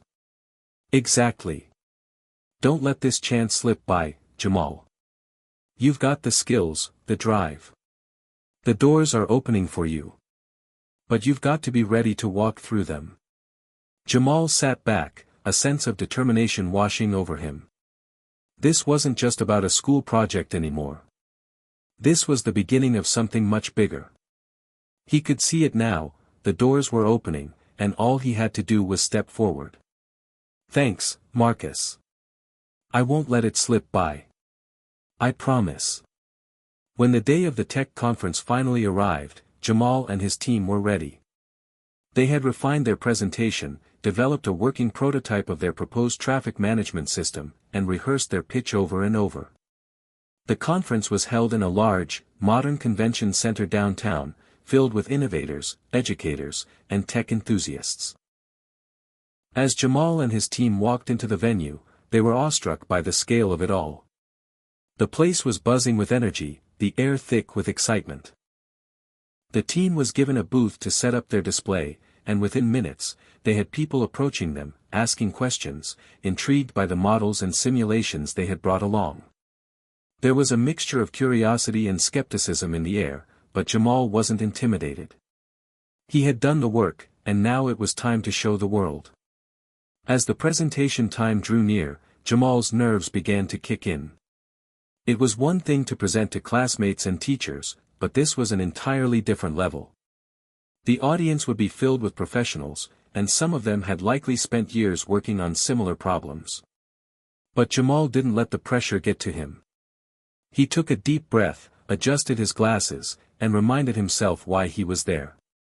"This is my moment," he whispered to himself. When the time came, Jamal stood in front of the packed auditorium, his team by his side. The lights dimmed, and the screen behind them flickered to life. Jamal spoke with a calm, steady voice, walking the audience through their project once again. This time, there was more confidence in his delivery. He had seen their work make an impact. He knew it could change the way people saw math. As he finished, the audience was silent for a moment, digesting what they had just seen. Then, slowly, the applause started. It was loud, genuine, and filled with admiration. Jamal looked out at the crowd, feeling a surge of emotion. This was more than just a presentation. This was validation. This was proof that he had done something that mattered. Later that evening, as Jamal and his team celebrated with a well-deserved dinner, his phone buzzed again. This time, it was a message from Mrs. Diaz. "Great job today. You've earned it, Jamal. But the real work is just beginning. Get ready for what's next." Jamal smiled, feeling a sense of anticipation building. What was next? He didn't know for sure, but one thing was certain. The doors were wide open, and he was ready to walk through them. The weeks following the tech conference were a whirlwind. Jamal's team had received attention from unexpected places. City officials were in talks to implement their traffic solutions, while several tech companies reached out for internships and collaboration opportunities. It felt surreal. Just a few months ago, Jamal was a high school student with a passion for math, and now, he was a young innovator with a portfolio that was getting attention from major players in the tech world. But with this newfound success came new challenges. The pressure was mounting. As Jamal sat in his room, going through the emails and messages pouring in from all sides, he couldn't help but feel a weight on his shoulders. There were deadlines, expectations, and a growing list of opportunities that seemed both exciting and overwhelming. One afternoon, Miss Reynolds called Jamal into her office. She was sitting behind her desk, papers scattered in front of her, her brow furrowed in thought. As Jamal walked in, she gave him a smile, but it was a little different this time. There was something more serious in her eyes. Jamal, I've been talking with some folks at the local university. They've heard about your project and they want to partner with you, to help refine your model and actually test it on real infrastructure. This could be a huge breakthrough, but it's going to require a lot of work. Jamal's heart raced. Wait, the university? Are you serious? Miss Reynolds nodded. They want to bring you in as a student researcher. You'll have access to their resources, guidance from professors, and the opportunity to develop your ideas further. But I have to warn you, it's a major commitment. It'll be a lot of pressure, and there's a steep learning curve. Jamal felt a mix of excitement and apprehension. This was exactly the kind of opportunity he dreamed of, but he wasn't sure if he was ready. The demands of school, the project, and now this new partnership seemed like a lot to handle. But deep down, he knew he couldn't turn it down. I think I'm ready, Jamal said after a long pause. I want to do this. I have to. Miss Reynolds smiled, clearly proud of his decision. I knew you would. But remember, Jamal, you don't have to do it all alone. You've got a team behind you, and you've got people who believe in you. Later that week, Jamal and his team met to discuss the new opportunity. The idea of collaborating with the university was exciting, but it also came with its own set of challenges. The team would have to work closely with the university's researchers, adapt their models, and present their findings to a much larger, more critical audience. I'm in, Marcus said first. This is the kind of thing we've been working toward. If we get this right, it could change everything for us. But it's going to take some serious focus. Jamal looked around at his friends, his teammates. They were all in, they were ready for the next step. But Jamal couldn't ignore the knot of nerves tightening in his stomach. He had never been one to shy away from challenges, but this was different. This was the real deal. I won't let us fail, Jamal said, determination in his voice. But we need to step up our game. This is bigger than any of us. Let's show them what we're made of. The following weeks were filled with late nights and early mornings. Jamal, along with his team, was juggling school, the traffic project, and the new university collaboration. They were no longer just high school students trying to make a name for themselves, they were emerging leaders in the field of mathematical problem solving, taking on projects that had the potential to change entire cities. But despite the pressure, Jamal couldn't help but feel a sense of purpose. This was what he had been waiting for, a chance to make a real impact. And it wasn't just about traffic anymore. It was about proving that his ideas, his skills, and his team could do more than just solve equations. They could change the world. Then came the day when they received their first formal invitation to present their findings at a prestigious national conference. This wasn't just any conference, this was a gathering of the brightest minds in urban planning, tech, and academia. It was an event where the world's top researchers showcased their cutting-edge projects, and now, Jamal's team had the chance to be among them. National Conference. This is huge, Marcus said, his voice full of awe. This could be our chance to really blow up. Jamal stared at the email on his screen, trying to process the significance of the moment. This was it. The door had swung wide open. All of the hard work, the countless hours spent perfecting their model, was leading to something bigger than they had ever imagined. We've earned this, Jamal said finally. We've worked for this. And now, it's time to show the world what we can do. The preparation for the national conference was intense. The team worked with university professors, refining their model to the point where it was almost unrecognizable from their original idea. They added new features, incorporated data from multiple cities, and tested the solutions in virtual environments to simulate their real-world effects. Every detail mattered. Every calculation had to be precise. But even with all the preparation, Jamal couldn't shake the nerves. The pressure was mounting. They were about to step onto a national stage, and he knew that the stakes were higher than ever. When the day of the conference arrived, Jamal stood backstage, waiting for his turn to present. He looked around at the other presenters, experts, researchers, and tech pioneers who had been in the field for years. They were all older, more experienced, and far more established than he was. He couldn't help but feel like an outsider. "Hey, man, you good?" Marcus asked, giving him a nudge. Jamal smiled. "Yeah. Just trying to soak it all in. You've got this." "We've got this," Marcus said, his confidence infectious. Jamal took a deep breath and nodded. "Yeah, we do." When it was finally their turn to present, Jamal and his team walked onto the stage with their heads held high. The auditorium was packed, the audience full of eager professionals, and all eyes were on them. As Jamal took the microphone, he felt a sense of calm wash over him. This was his moment. It was time to prove that he wasn't just some kid from a small town, he was a force to be reckoned with. The presentation went flawlessly.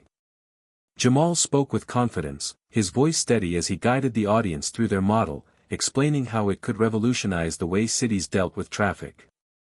By the time they finished, there was a brief moment of silence before the audience erupted into applause. Jamal stood at the front of the stage, his heart pounding in his chest. This wasn't the end, this was just the beginning.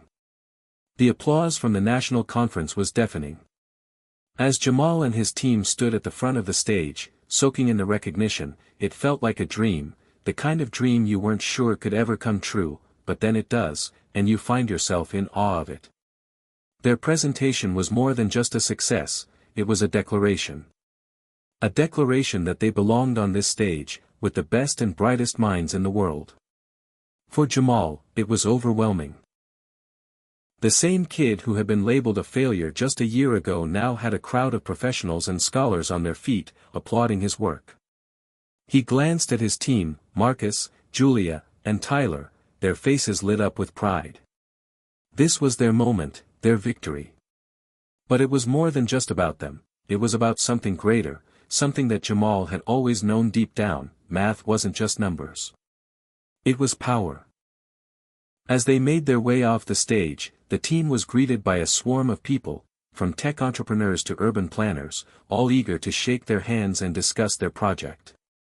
Jamal felt like he was in a whirlwind, the room spinning with excitement and new opportunities. A couple of university recruiters approached him, asking about internships and possible collaborations. There were even a few representatives from companies interested in funding their work. "Jamal, I'm telling you, we're gonna get some big offers after this," Marcus said, practically bouncing with excitement. "This is just the beginning." Jamal chuckled, trying to process everything that was happening around him. It felt like the world was changing in real time, and he had no idea what to expect next. But one thing was clear, their project was no longer just an idea, it was a game changer. The rest of the conference was a blur of meetings, discussions, and more presentations. By the time they finally sat down for lunch, Jamal felt like his mind was on overload. But it was a good kind of exhaustion, the kind that comes from knowing you've accomplished something significant. "Hey, how are you holding up?" Julia asked, nudging him as they sat down at a table. She had a smile on her face, but there was a glint of worry in her eyes. "I'm good," Jamal replied, though he wasn't sure if he meant it. "Just, a lot to process." "I get that," Julia said. "But listen, we've already done something huge.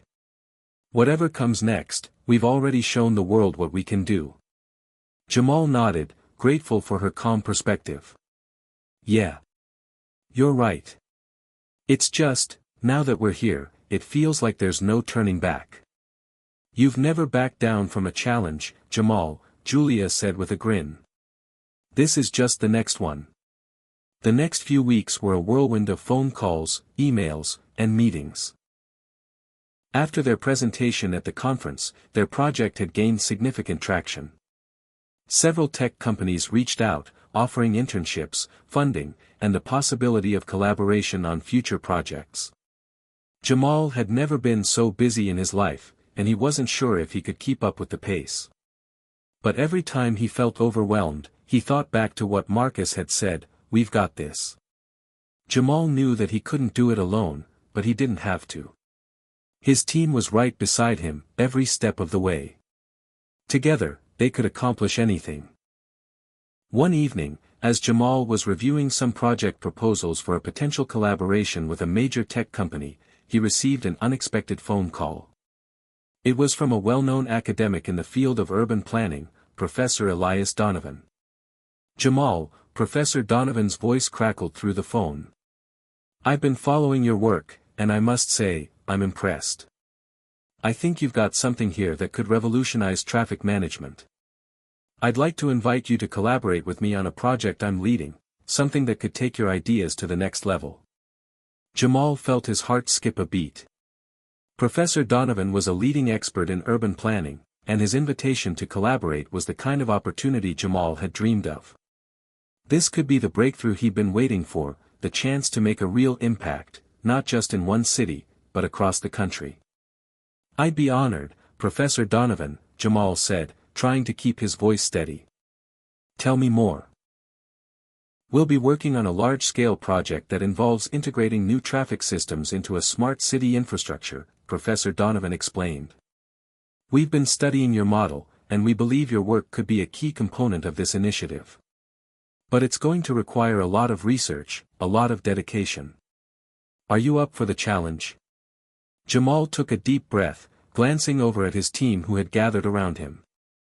They were all watching him closely, eager to hear his answer.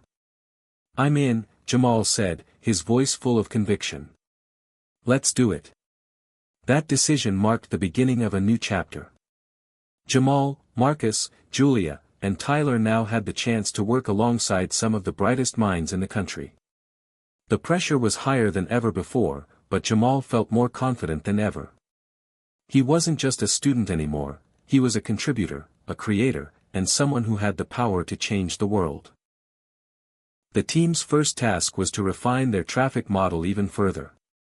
They worked closely with Professor Donovan's team of researchers, integrating their ideas with cutting-edge technology and data analytics. It wasn't easy, the research was challenging, the hours were long, and there were moments when Jamal questioned if they were truly ready for this level of responsibility. But every time he looked at his team, he remembered why they had started this journey in the first place, to make a difference. One evening, as they wrapped up another long day of research, Jamal sat alone in his office, staring at the data they had collected. He thought back to the early days of the project, the doubts, the challenges, the people who didn't believe in him. Now, here he was, a part of something much bigger than he had ever imagined. It was then that it hit him, they weren't just solving a problem. They were creating a new future. A future where their ideas could shape entire cities, where their work could make the world a better place. Jamal smiled to himself. They had come so far, but this was just the beginning.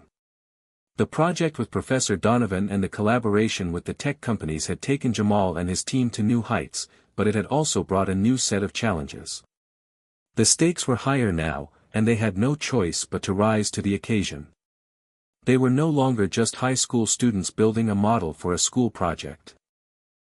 They were working on real-world solutions that could change the fabric of entire cities.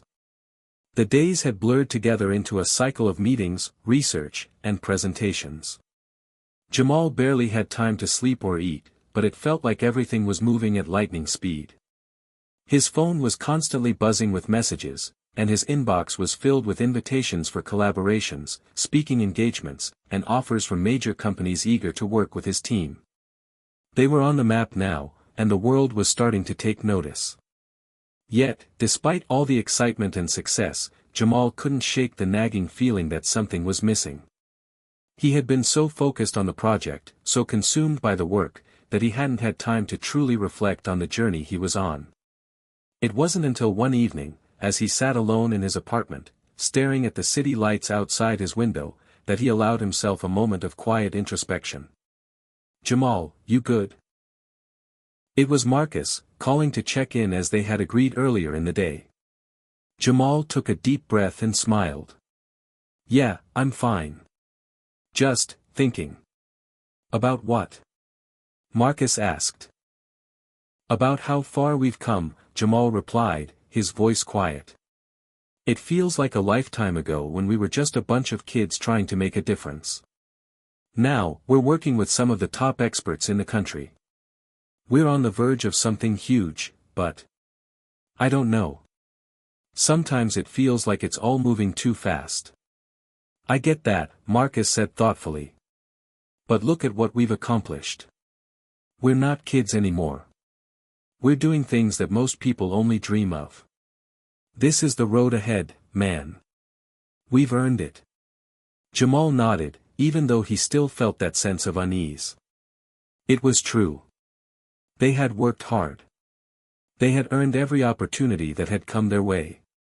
But as the pressure mounted, he realized that the road ahead was full of unknowns. And in some ways, that scared him. The next morning, as Jamal walked into the office where he and his team had been working, he could feel the shift.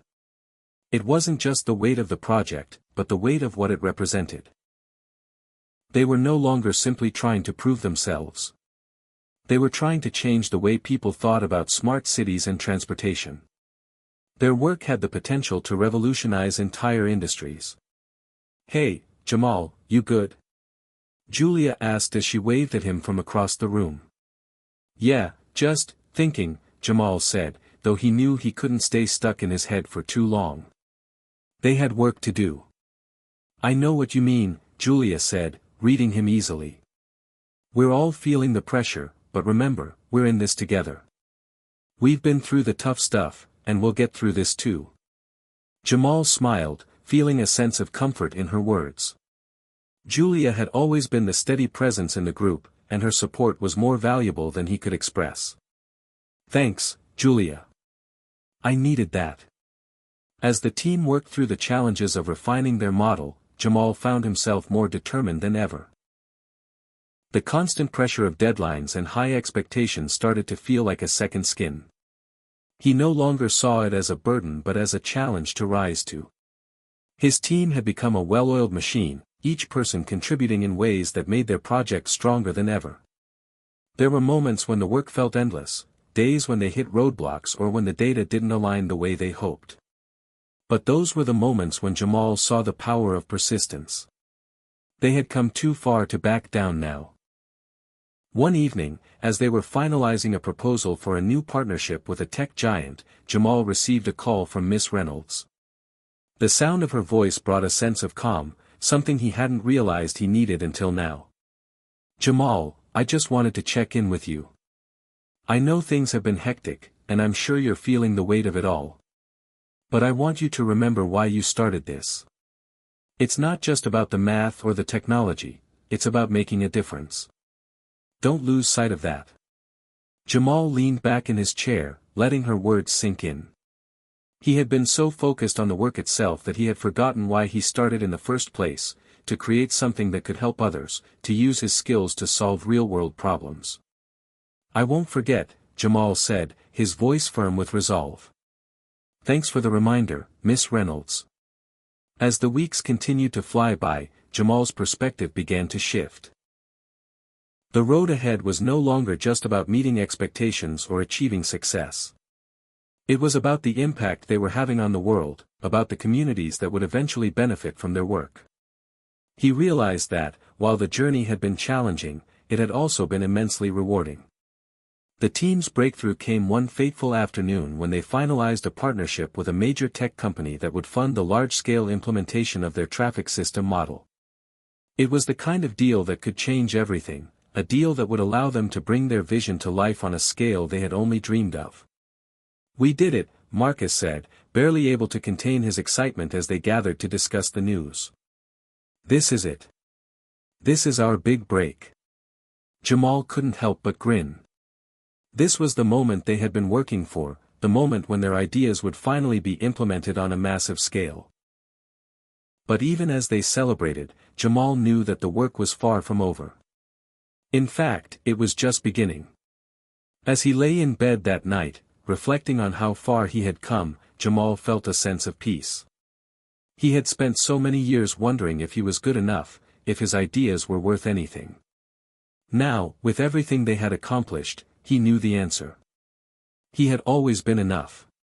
And with his team by his side, there was no limit to what they could achieve. The first few weeks of their partnership with the tech company were a whirlwind.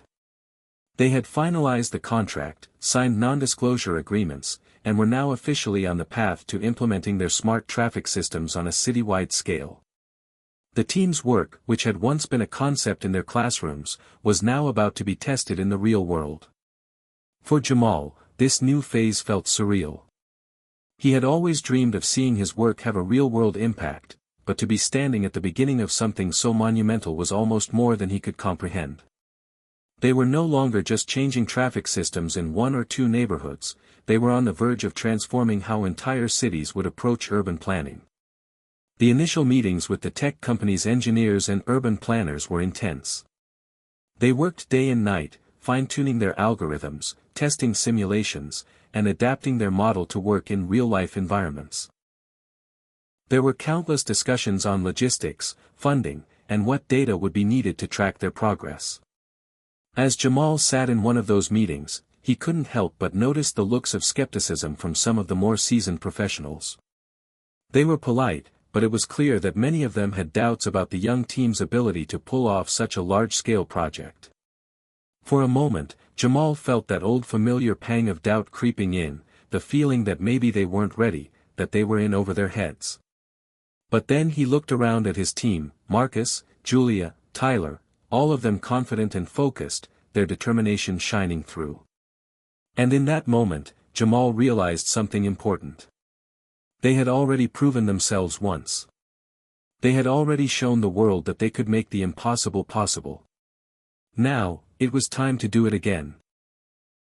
"We've been asked to present the first draft of the implementation plan next week," Professor Donovan said during one of their check-in meetings. "It's a huge opportunity, and I need all of you to bring your A-game. This could be the breakthrough we've been waiting for." The pressure was mounting, but Jamal didn't back down. "We've got this, Professor. Let's show them what we can do." The following days were filled with late-night strategy sessions. Jamal and his team spent countless hours reviewing the data, analyzing feedback from the engineers, and making adjustments. There were setbacks, of course, not everything worked perfectly right away. But each setback was a learning experience, each mistake a chance to improve. Julia, always the optimist, kept everyone motivated. "Remember the first time we couldn't even get the model to run?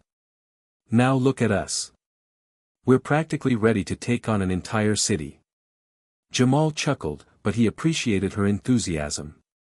She had a way of keeping everyone grounded, reminding them of their journey from the beginning. They had come so far, and now they were on the brink of something incredible. The big day arrived, the day they would present their first draft to the tech company's board of directors and other key stakeholders. Jamal, Marcus, Julia, and Tyler stood in front of a large conference room, facing a sea of faces that included high-ranking executives, engineers, and city planners. The stakes couldn't have been higher. Jamal's palms were sweaty, but he took a deep breath, focused on the task at hand. He was no longer the kid who had been told he wasn't good enough. He was a leader now, and he had the skills, the team, and the drive to succeed. "Good morning," Jamal began, his voice steady.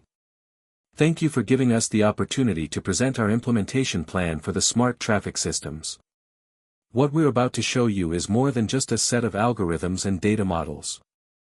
This is our vision for a future where cities are safer, more efficient, and more sustainable." He could feel the weight of the room, but he didn't let it shake him. This was his moment, their moment.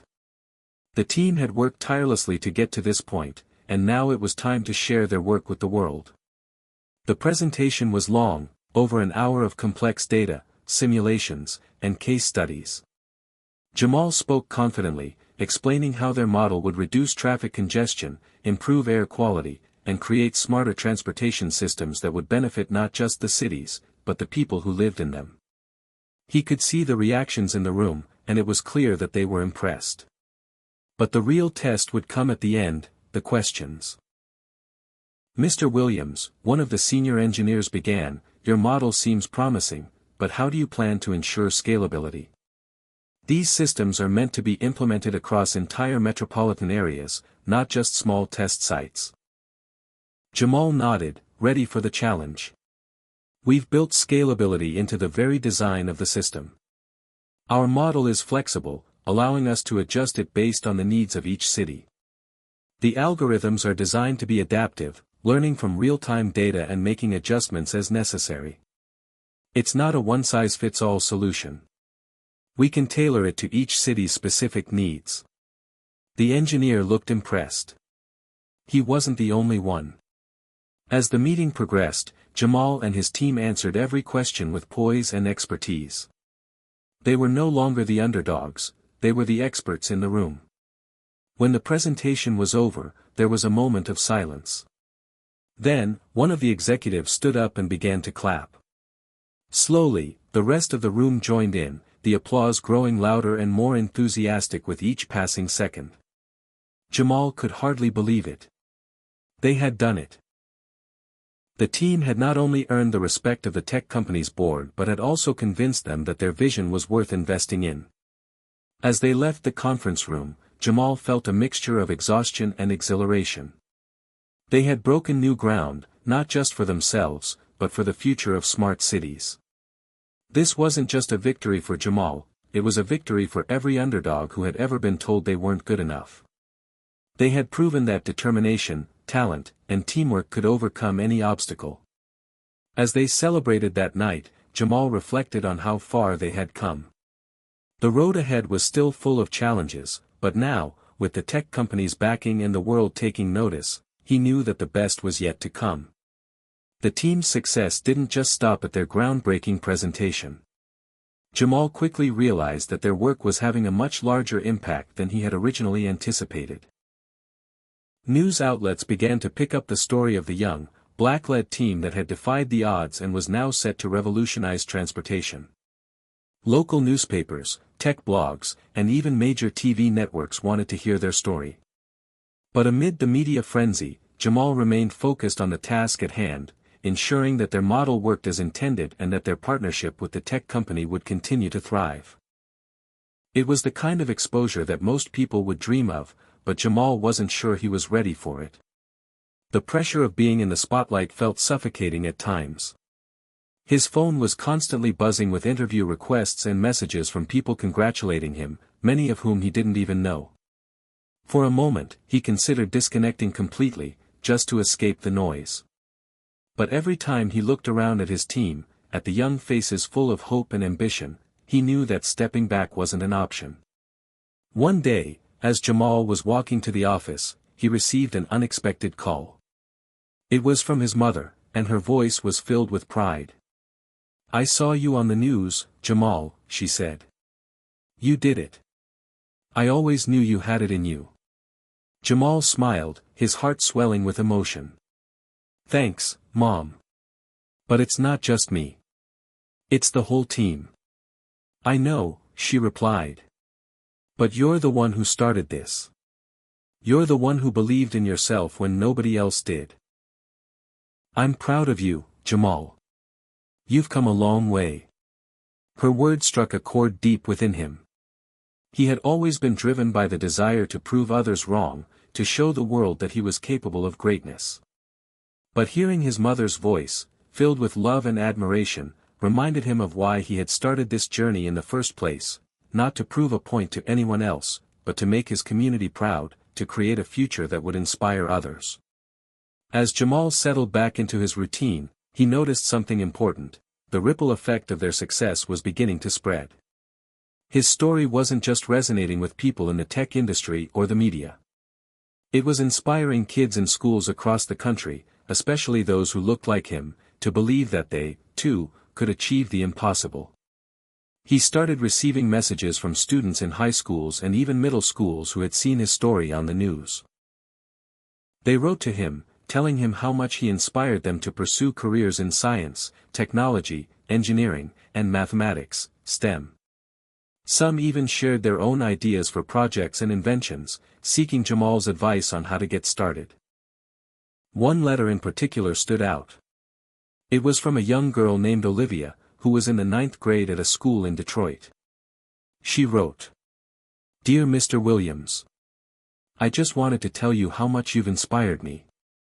I've always been interested in math and science, but I never thought I could do anything big because I don't see many people who look like me doing those things. But when I saw your story, I realized maybe I could make a difference too. I've started working on my own project, and I just wanted to thank you for showing me that anything is possible." Jamal was deeply moved by the letter. He had always dreamed of inspiring others, but to see the tangible effect of his work on a young person's life was something he had never expected. He immediately sat down and wrote back to Olivia, offering words of encouragement and advice. He reminded her that the road would be tough, but if she kept working hard, she would have the opportunity to change the world. "Thank you for showing me the power of our work," Jamal whispered as he finished the letter. "This is why we do it." The ripple effect continued to grow as Jamal and his team began to receive invitations to speak at conferences, schools, and even panels with city leaders. It was humbling to be seen as a role model, and at times, Jamal couldn't help but feel overwhelmed by the expectations. But each time he stepped in front of an audience, he remembered the faces of the students who had written to him, the young people who were watching and waiting for someone to show them that they too could break down barriers. The tech company they had partnered with also recognized the impact of Jamal's story. They began featuring him in their marketing campaigns, showcasing the diverse team that had brought the smart traffic model to life. They even included Jamal in a series of interviews with other successful innovators, framing him as a trailblazer in the tech world. One afternoon, Jamal and his team were invited to a meeting with a group of city planners from New York. The city was interested in implementing their smart traffic system as part of a larger initiative to reduce traffic congestion and improve public transportation. The team was excited about the opportunity but knew that this would be one of their biggest challenges yet. New York was one of the largest cities in the world, with complex traffic patterns and millions of commuters relying on its systems every day. Jamal stood at the front of the room, presenting their proposal with confidence. The city planners asked tough questions, pushing the team to think critically about the logistics of their plan and how it could be adapted to the unique needs of New York. "It's a huge challenge," one of the city planners said, "but if anyone can do it, it's you all. You've already proven that your model works on a smaller scale. Now, it's time to take it to the next level." As the meeting concluded, Jamal couldn't help but reflect on how far they had come. A year ago, they were a group of high school students with an idea. Now, they were working with some of the most powerful cities in the world, and their work had the potential to impact millions of people. But it wasn't just about the work. It was about the lives they were changing, the stories of young people who had been inspired to pursue their dreams, and the hope they were bringing to communities everywhere. The ripple effect of their success was just beginning, and Jamal knew that the future was full of endless possibilities. After their breakthrough with New York City, Jamal and his team were riding high. It felt like they had finally reached the peak of their journey. The smart traffic system was gaining attention from cities all over the world, and their partnership with the tech company was only growing stronger. But as the opportunities piled up, Jamal began to feel the weight of the decisions they had to make, and the pressure was beginning to take its toll. The team had been working non-stop, and their relentless focus on the project had come at the expense of their personal lives. Jamal had missed birthdays, family gatherings, and even a few important milestones in his friends' lives. He had always been the one to put his dreams first, but now he couldn't help but wonder if he was losing sight of the people who had always been there for him. His mother called one evening, sensing the exhaustion in his voice. "Jamal, you haven't been home in months. You need to take a break," she said, her voice filled with concern. "You're not invincible, baby. Don't forget to take care of yourself." Jamal sighed. He knew she was right. He had been so consumed with the project that he hadn't stopped to think about how it was affecting him, and the people who cared about him. "I know, Mom," he said softly. "I'm just so focused on making this work, you know. There's so much on the line. I get it, but don't let it cost you everything. You don't want to wake up one day and realize that you've missed out on the things that truly matter." Her words lingered in his mind long after they hung up.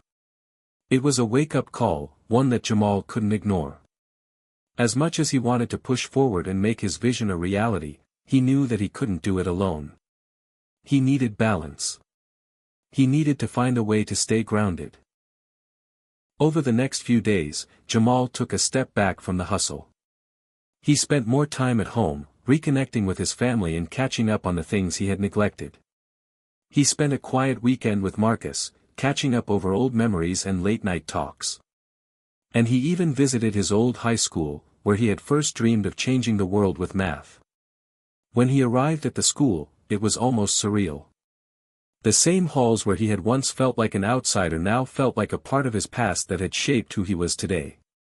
He wandered through the classrooms, seeing the familiar faces of teachers who had mentored him, the same desks where he had pored over equations, and the worn-out bulletin boards filled with student achievements. As he sat down in the old math classroom, it hit him, this was the place where it all started. He had faced so many doubts and challenges, but every step of the way had been a lesson that had led him here. And now, he had the opportunity to give back. The next week, Jamal returned to the office with a renewed sense of purpose. He called a meeting with his team, and when they gathered, he spoke with conviction. "I've been thinking," he began, "and I realize that we've come so far, but it's important that we don't lose sight of why we're doing this in the first place. We've always said that our work is about more than just smart traffic systems. It's about making a difference in people's lives, about inspiring the next generation. We've all been working so hard, and I think we could do even more if we focused on giving back to the communities that helped get us here." The team exchanged looks. They had been so caught up in the excitement of their success that they hadn't really stopped to think about the bigger picture. But Jamal's words struck a chord. They had already made history, but there was so much more they could do. "We can set up outreach programs," Jamal continued. "We can work with schools, mentor students, and create more opportunities for people who come from backgrounds like ours. This isn't just about us anymore. It's about the future." Marcus, always pragmatic, nodded. "I like the idea. But we need to be strategic. We can't just go in and start throwing ideas around. We need to create a plan, something sustainable." Julia spoke up. "I think it's worth it.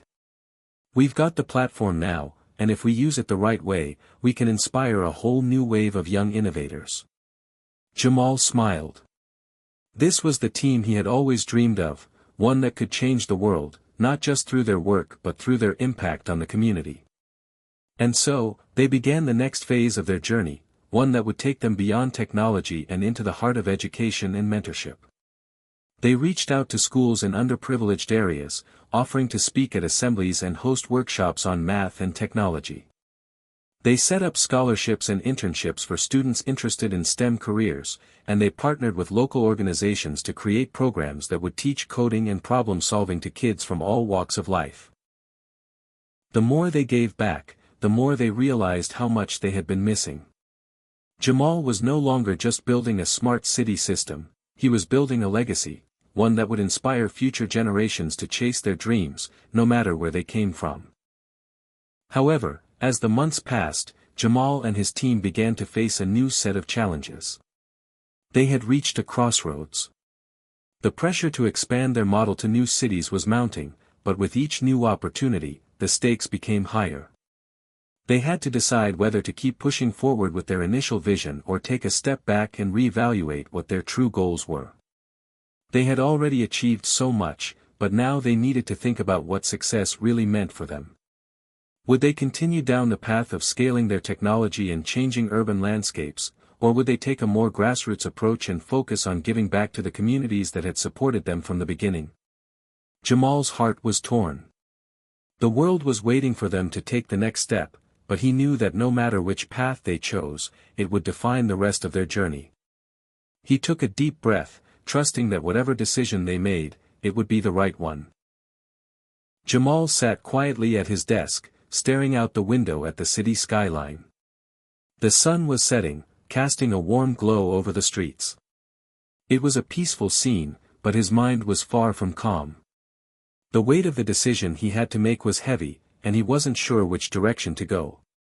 On one hand, there was the allure of expansion, the promise of scaling the smart traffic system to cities across the country, maybe even internationally.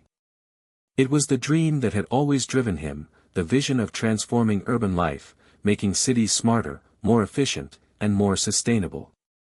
The potential impact was immense. But with that potential came risks, the risk of losing touch with the people who had supported them, the risk of overextending their resources, and the risk of burnout for him and his team. On the other hand, there was the opportunity to focus on the next generation, to invest in community outreach, education, and mentorship. They had already made a significant impact with their outreach programs, but Jamal felt like they could do even more. By working closely with schools, they could help cultivate the next wave of Black innovators, engineers, and mathematicians. It was about giving back to the community that had helped shape them. The thought of building a legacy that went beyond just technology was deeply fulfilling, but it meant shifting priorities, and possibly scaling back their ambitions in the tech space.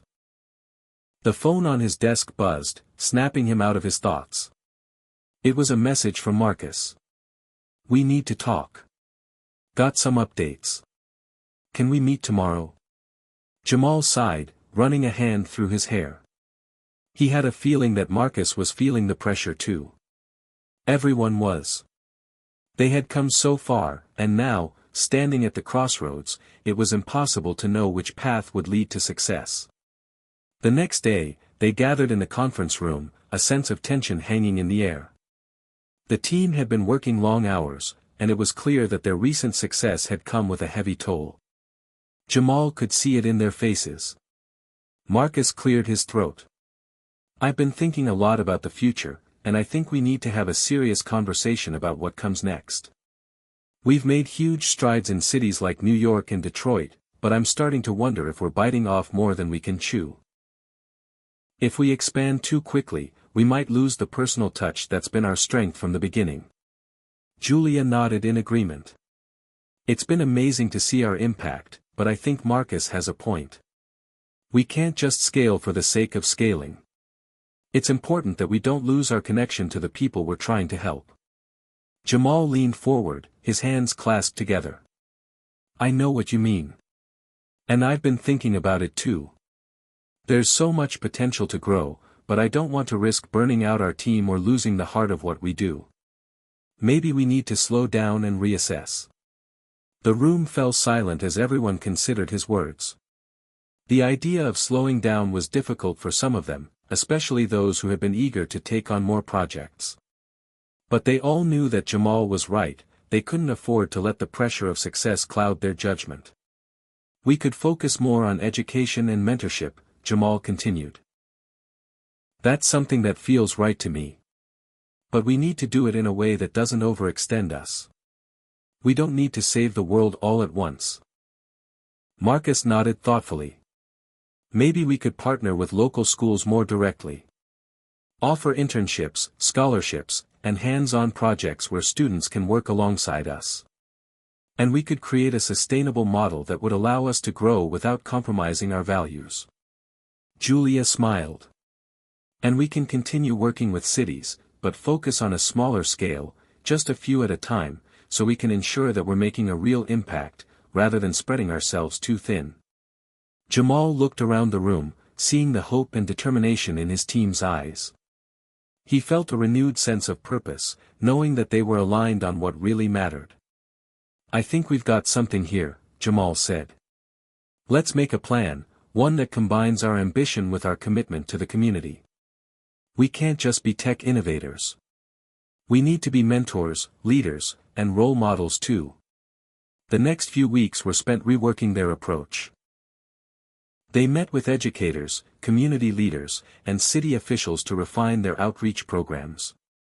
Jamal and his team began developing a curriculum for high school students interested in math, technology, and engineering, while also structuring an internship program where students could work on real-world projects.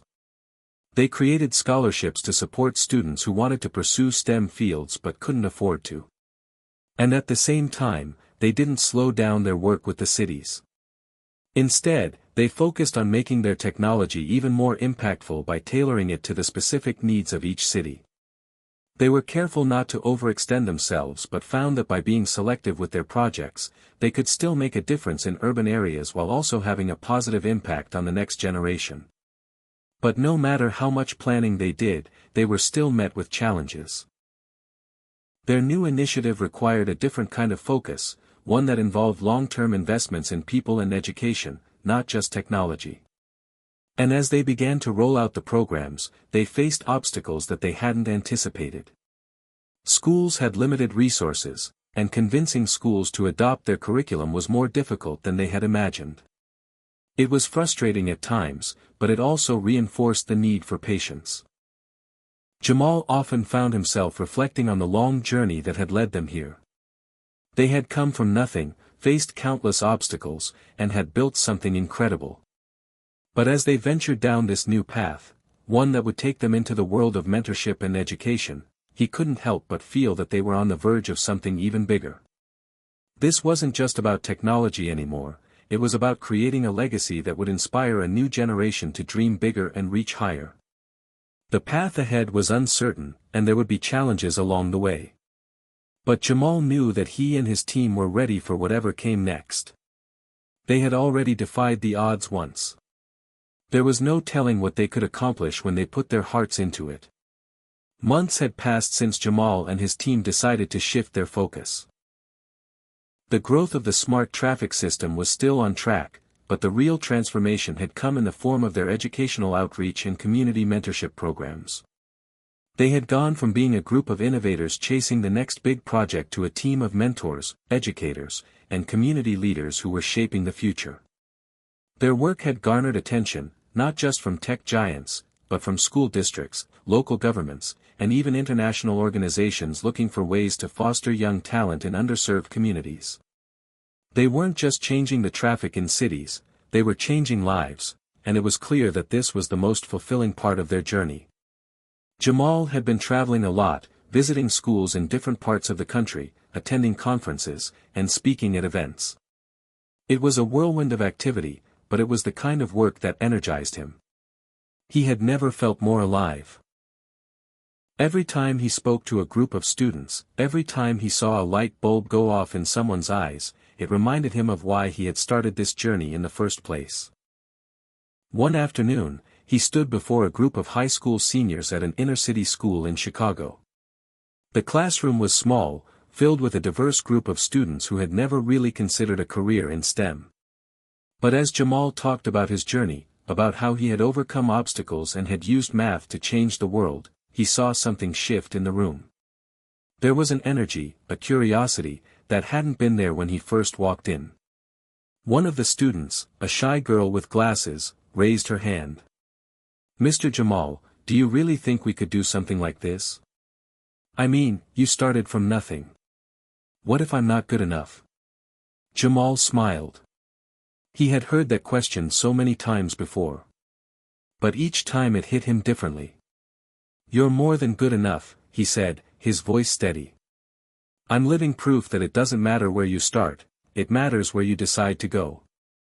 The world needs people who think differently, people who aren't afraid to challenge the status quo. And I'm telling you, there's no limit to what you can achieve. You have the tools, it's just a matter of believing in yourself. The girl's eyes widened, and the other students leaned in, their attention rapt. Jamal had spoken those words to himself many times, but now, they felt like more than just a motivational speech. They felt like a call to action, not just for the students, but for him as well. Back in the office, the team had been working hard to integrate the outreach efforts with their technology. They had designed a program where students could come and work on real projects, from solving urban traffic issues to designing prototypes for new tech solutions. It was a hands-on approach that gave students real-world experience, and it was proving to be incredibly popular. The internships were a huge success, and many of the students who participated went on to receive full scholarships to college, thanks to the partnerships they had built with universities and corporations. Jamal was thrilled, but even more so when he saw the spark in the eyes of the students who had completed the program. They were not only empowered with knowledge but with a sense of possibility that was rare for many of them. One of the interns, a young man named Chris, came to Jamal after finishing his internship. "Mr. Jamal, I don't know if you remember me," Chris said shyly. "But I just wanted to say, you changed everything for me. I never thought I could be a part of something like this. And now, I'm going to school for engineering. I'm going to build things that can change the world." Jamal was speechless for a moment, his heart swelling with pride. This was the moment that made everything worth it, the late nights, the setbacks, the sacrifices. He had helped create a ripple effect that would carry far beyond his own career. As the months turned into years, Jamal's legacy began to take shape in ways he had never imagined. The team's work continued to influence cities around the world, with the smart traffic system now being used in over 50 cities, each tailored to meet local needs. But it was the mentorship programs, the scholarships, the internships, and the direct work with students that truly defined their impact. They had gone from tech innovators to role models, building something that would outlast any technology or product they could create. They were laying the foundation for a future where young black students, and students from all backgrounds, could see themselves as leaders in STEM fields. They were showing the world that success wasn't just about personal achievement, it was about lifting others up along the way. One evening, Jamal stood on the rooftop of the building where their company's offices were located, looking out over the city. The lights below twinkled like stars. He had come a long way from the quiet, uncertain days of his youth. He had faced failure, discrimination, and adversity, but each challenge had only fueled his determination. He thought back to the moment when he had stood before that first group of students, years ago, and shared his story. At that time, he had been unsure whether his message would even resonate. But now, as he looked back, he realized that the most important thing he had given those students wasn't just his story. It was his belief in their potential, the belief that they could do anything if they just dared to dream. His phone buzzed in his pocket, interrupting his thoughts. It was a message from Marcus. "The future's looking bright, Jamal. We did it. You did it." Jamal smiled, staring at the message for a moment before typing a response. "We did it. All of us.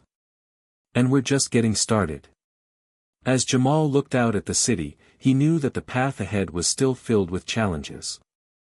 But he also knew that they had built something that could endure. They had built a legacy that would inspire generations to come. Jamal sat in his office, the same place where it all started. The city skyline stretched beyond the windows, but something felt different now. The office, once filled with the constant hum of innovation and the frantic buzz of activity, was quieter these days. The team had accomplished so much, more than anyone could have imagined, and now they were standing at a new crossroads, just as they had before. It had been 2 years since the shift. The mentorship programs, the scholarships, and the internships had flourished. Cities had embraced the smart traffic solutions with open arms, but there was always more to be done. More students to reach. More cities to help. More lives to change. Jamal had often found himself reflecting on what it meant to lead a movement, not just a company. The stakes felt higher now, because it wasn't just about innovation anymore. It was about creating a sustainable system that would empower others to follow in their footsteps. It was about building something that would outlast his own career, something that would continue to grow and evolve even when he wasn't around. But where did they go from here? The decision to stay focused on education and community impact had paid off, but now Jamal felt a renewed sense of purpose, one that pushed him to rethink their strategy. It wasn't enough to offer just internships and scholarships, they needed to go deeper. They needed to redefine how STEM education was approached, especially in underserved communities. And to do that, they had to go back to the drawing board and rethink the entire ecosystem, from the ground up. Jamal leaned back in his chair, staring at the blueprint on the table before him. It was a vision for a new project, something that would take the work they had done to the next level. A project that combined technology, education, and community in a way no one had done before. But it wasn't just a lofty idea. It was actionable. And he knew it was the right path. "Hey, Jamal," Marcus's voice cut through his thoughts. "We've got some interesting news. The mayor of Atlanta wants to meet. She's heard about our program and wants to talk about bringing the tech to her city, but she's also interested in expanding the educational component. She said she wants to help build a pipeline for young black students into tech careers." Jamal's eyes lit up. It was everything he had been hoping for. This was the perfect opportunity to push their vision even further. "Set it up," Jamal said, his voice steady with excitement. "This is exactly what we need to move forward." The meeting with the mayor was set for the following week. Jamal, Marcus, and Julia flew down to Atlanta, eager to discuss the possibilities. When they arrived at City Hall, they were greeted by the mayor herself, a confident woman with a commanding presence. Mayor Roberts had been in office for a little over a year, and she had made waves with her commitment to revitalizing Atlanta's education system, focusing especially on providing opportunities for black students in STEM fields. "We've been watching what you've been doing," Mayor Roberts said, as they sat down around a large table. "I believe in your mission, Jamal. What you've done in Detroit, New York, it's incredible. But I think we can do more here. I want to help you bring that vision to life in Atlanta. Not just with your traffic tech, but with education, too. We've got some of the best universities in the country, but we're not doing enough to get our kids into those programs." Jamal smiled, feeling the weight of the moment. This was the next chapter, a new city, new opportunities, and a chance to expand their legacy. "I'm in. Let's make this happen." The plan was simple but bold. They would partner with local schools, colleges, and tech companies to create an ecosystem where students could gain real-world experience through internships, mentorships, and hands-on projects. They would bring the same tailored approach that had worked in other cities, but with an added focus on long-term education and career development. In addition to the smart traffic solutions, the program would include tech workshops, hackathons, and a curriculum designed to teach students the skills needed to thrive in a rapidly changing world. They would also work closely with universities to offer scholarships and financial aid to make sure no student was left behind. But there was one more thing that had been on Jamal's mind, a legacy project that could encapsulate everything they had been working toward. He had always wanted to create a center of learning. A physical space where young people could come and not only learn about technology but also learn about leadership, resilience, and community. A place that embodied everything they stood for. As he looked at Marcus and Julia across the table, he knew they were on the same page. It was time to start thinking bigger, and this project with the city of Atlanta was the perfect way to do it. Back in the office, they got to work.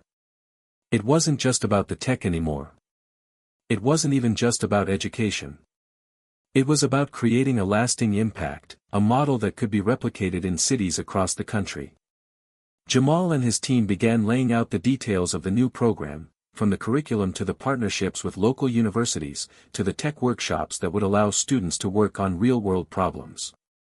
They envisioned a space that would be part classroom, part innovation lab, a place where young minds could be nurtured and challenged. The idea for the center grew quickly, and soon they had a location in mind. It would be in a part of Atlanta that had been historically underserved but was now undergoing revitalization. The area had potential, and with the center at the heart of the neighborhood, it could become a beacon of hope and possibility. The grand opening of the center was months later, and when the doors finally opened, it was clear that this was more than just a building. It was a symbol, a living, breathing testament to what could be achieved when communities came together to invest in their future. Local students lined up for the first tech workshop, eager to be a part of something that felt so different from the classrooms they were used to.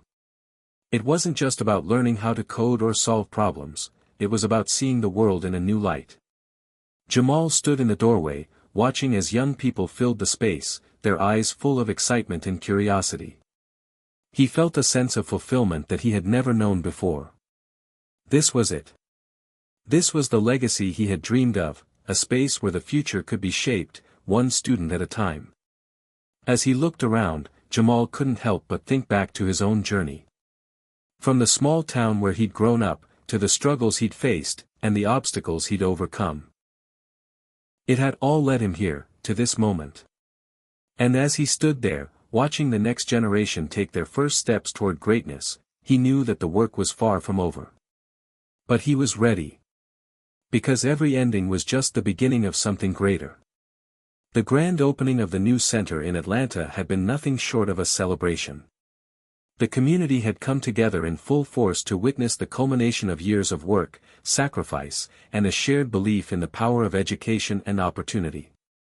But even as Jamal stood at the front, shaking hands and exchanging pleasantries, he knew this was just the beginning. The next few weeks were a blur of activity. Students flooded into the center, eager to engage with the workshops, hackathons, and hands-on projects. Local universities partnered with the center to offer mentorship and scholarships, and tech companies were lining up to provide resources, internships, and even job opportunities. Jamal's vision was starting to take root in a way he had only dreamed of. But even as the program was growing, Jamal's thoughts were already looking beyond Atlanta. He couldn't help but think about the broader impact they could have, about how this model could be replicated in other cities. There were still countless underserved communities across the country, all with potential waiting to be unlocked. "We need to scale this," Jamal said one evening as he sat in the conference room with Marcus and Julia. "Atlanta is just the start. This can work in so many other places, in Chicago, Detroit, Philadelphia. We have to make it happen." Marcus leaned forward, his face lighting up. "I've been thinking the same thing. The demand is already there. We've got people reaching out from other cities, asking how they can set up something similar. If we really want to make a lasting change, we need to focus on creating a blueprint that can be replicated." Julia nodded in agreement. "Exactly. But we also need to make sure the model is sustainable. We can't just build a bunch of centers and hope they'll work on their own. We need to set up partnerships, train leaders in these cities, and make sure there's a local buy-in." Jamal smiled. He had always believed in the power of partnerships, and it seemed like everything was aligning. This was the opportunity they had been waiting for, to scale their impact beyond one city and create a nationwide movement. Over the next few months, Jamal and his team started to build relationships with local leaders in other cities. They visited schools, attended community meetings, and spoke with city officials to gauge interest in launching similar centers in other parts of the country. Every place they visited was different, but the challenges were the same: a lack of access to quality education in underserved communities, particularly for Black and Latino students, and a lack of pathways to careers in tech. As Jamal traveled, he continued to meet incredible young people who were hungry for opportunities. In Detroit, he met Mia, a high school senior who was already building her own apps and had dreams of becoming a software engineer. In Chicago, he spoke with Javier, a freshman in college who had grown up in foster care but was determined to become a tech entrepreneur. In Philadelphia, he met Keisha, a 14-year-old girl who had taught herself to code by watching online tutorials and wanted to design video games. These young people reminded Jamal of himself, of the obstacles he had faced, and of the potential that had been waiting to be unlocked with the right support. It fueled his drive even more. He knew that this was just the start of something huge. In the meantime, back in Atlanta, the center had become a beacon of hope for the community. Local businesses had begun to invest in the project, recognizing the value of nurturing the next generation of innovators. One of the biggest tech companies in the area, which had previously been skeptical, had even decided to sponsor a new coding academy within the center, offering free classes to students from the surrounding neighborhoods. The center had grown beyond just a place for learning. It had become a hub for innovation, with local entrepreneurs using the space to develop their ideas and collaborate on projects. Jamal's dream of creating an ecosystem where tech and education intertwined was finally becoming a reality. However, not everyone was happy with the success. The head of a rival tech firm, someone who had once been Jamal's mentor in the industry, approached him one day with a proposition. "You've done well, Jamal," said Lawrence, a tall man in his late 40s, his voice smooth with the air of someone who had seen it all. "But you're growing too fast.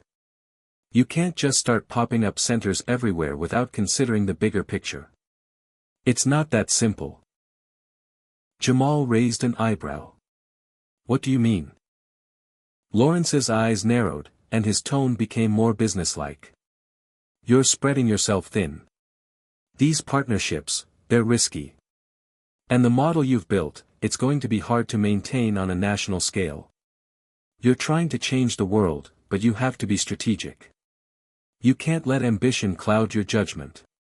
Jamal could feel his heart rate quicken, but he kept his expression calm. He had heard this type of talk before, from people who were more focused on profits than people. "Lawrence, I appreciate your concern. But this isn't about scaling just for the sake of it. It's about reaching as many students as possible, especially those who've been left behind.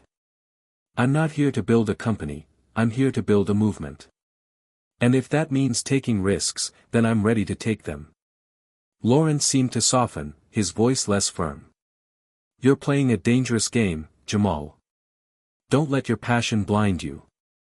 Jamal stood up, his mind clear and determined.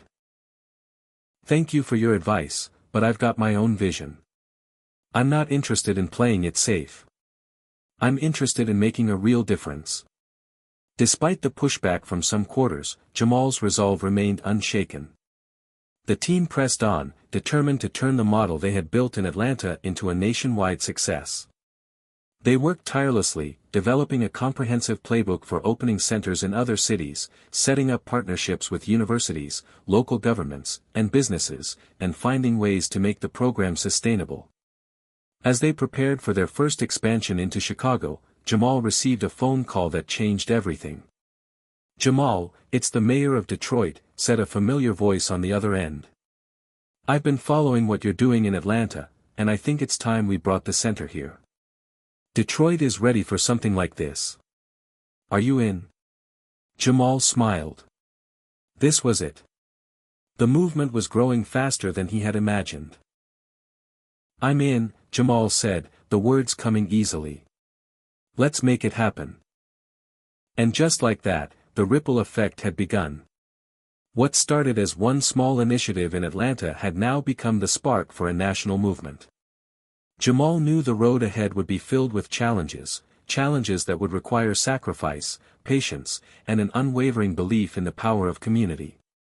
But he was ready. Because the work they were doing wasn't just about the technology. It wasn't just about the students they were helping.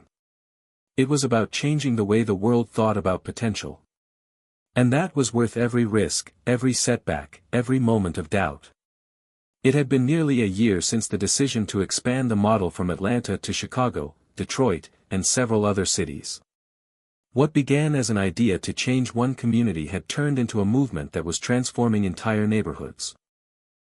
Jamal had witnessed firsthand the power of perseverance, innovation, and community, but what he was about to experience now would solidify his belief in what was possible when people came together for a shared cause. The Detroit Center was thriving. As Jamal stepped through the doors on opening day, the atmosphere was electric.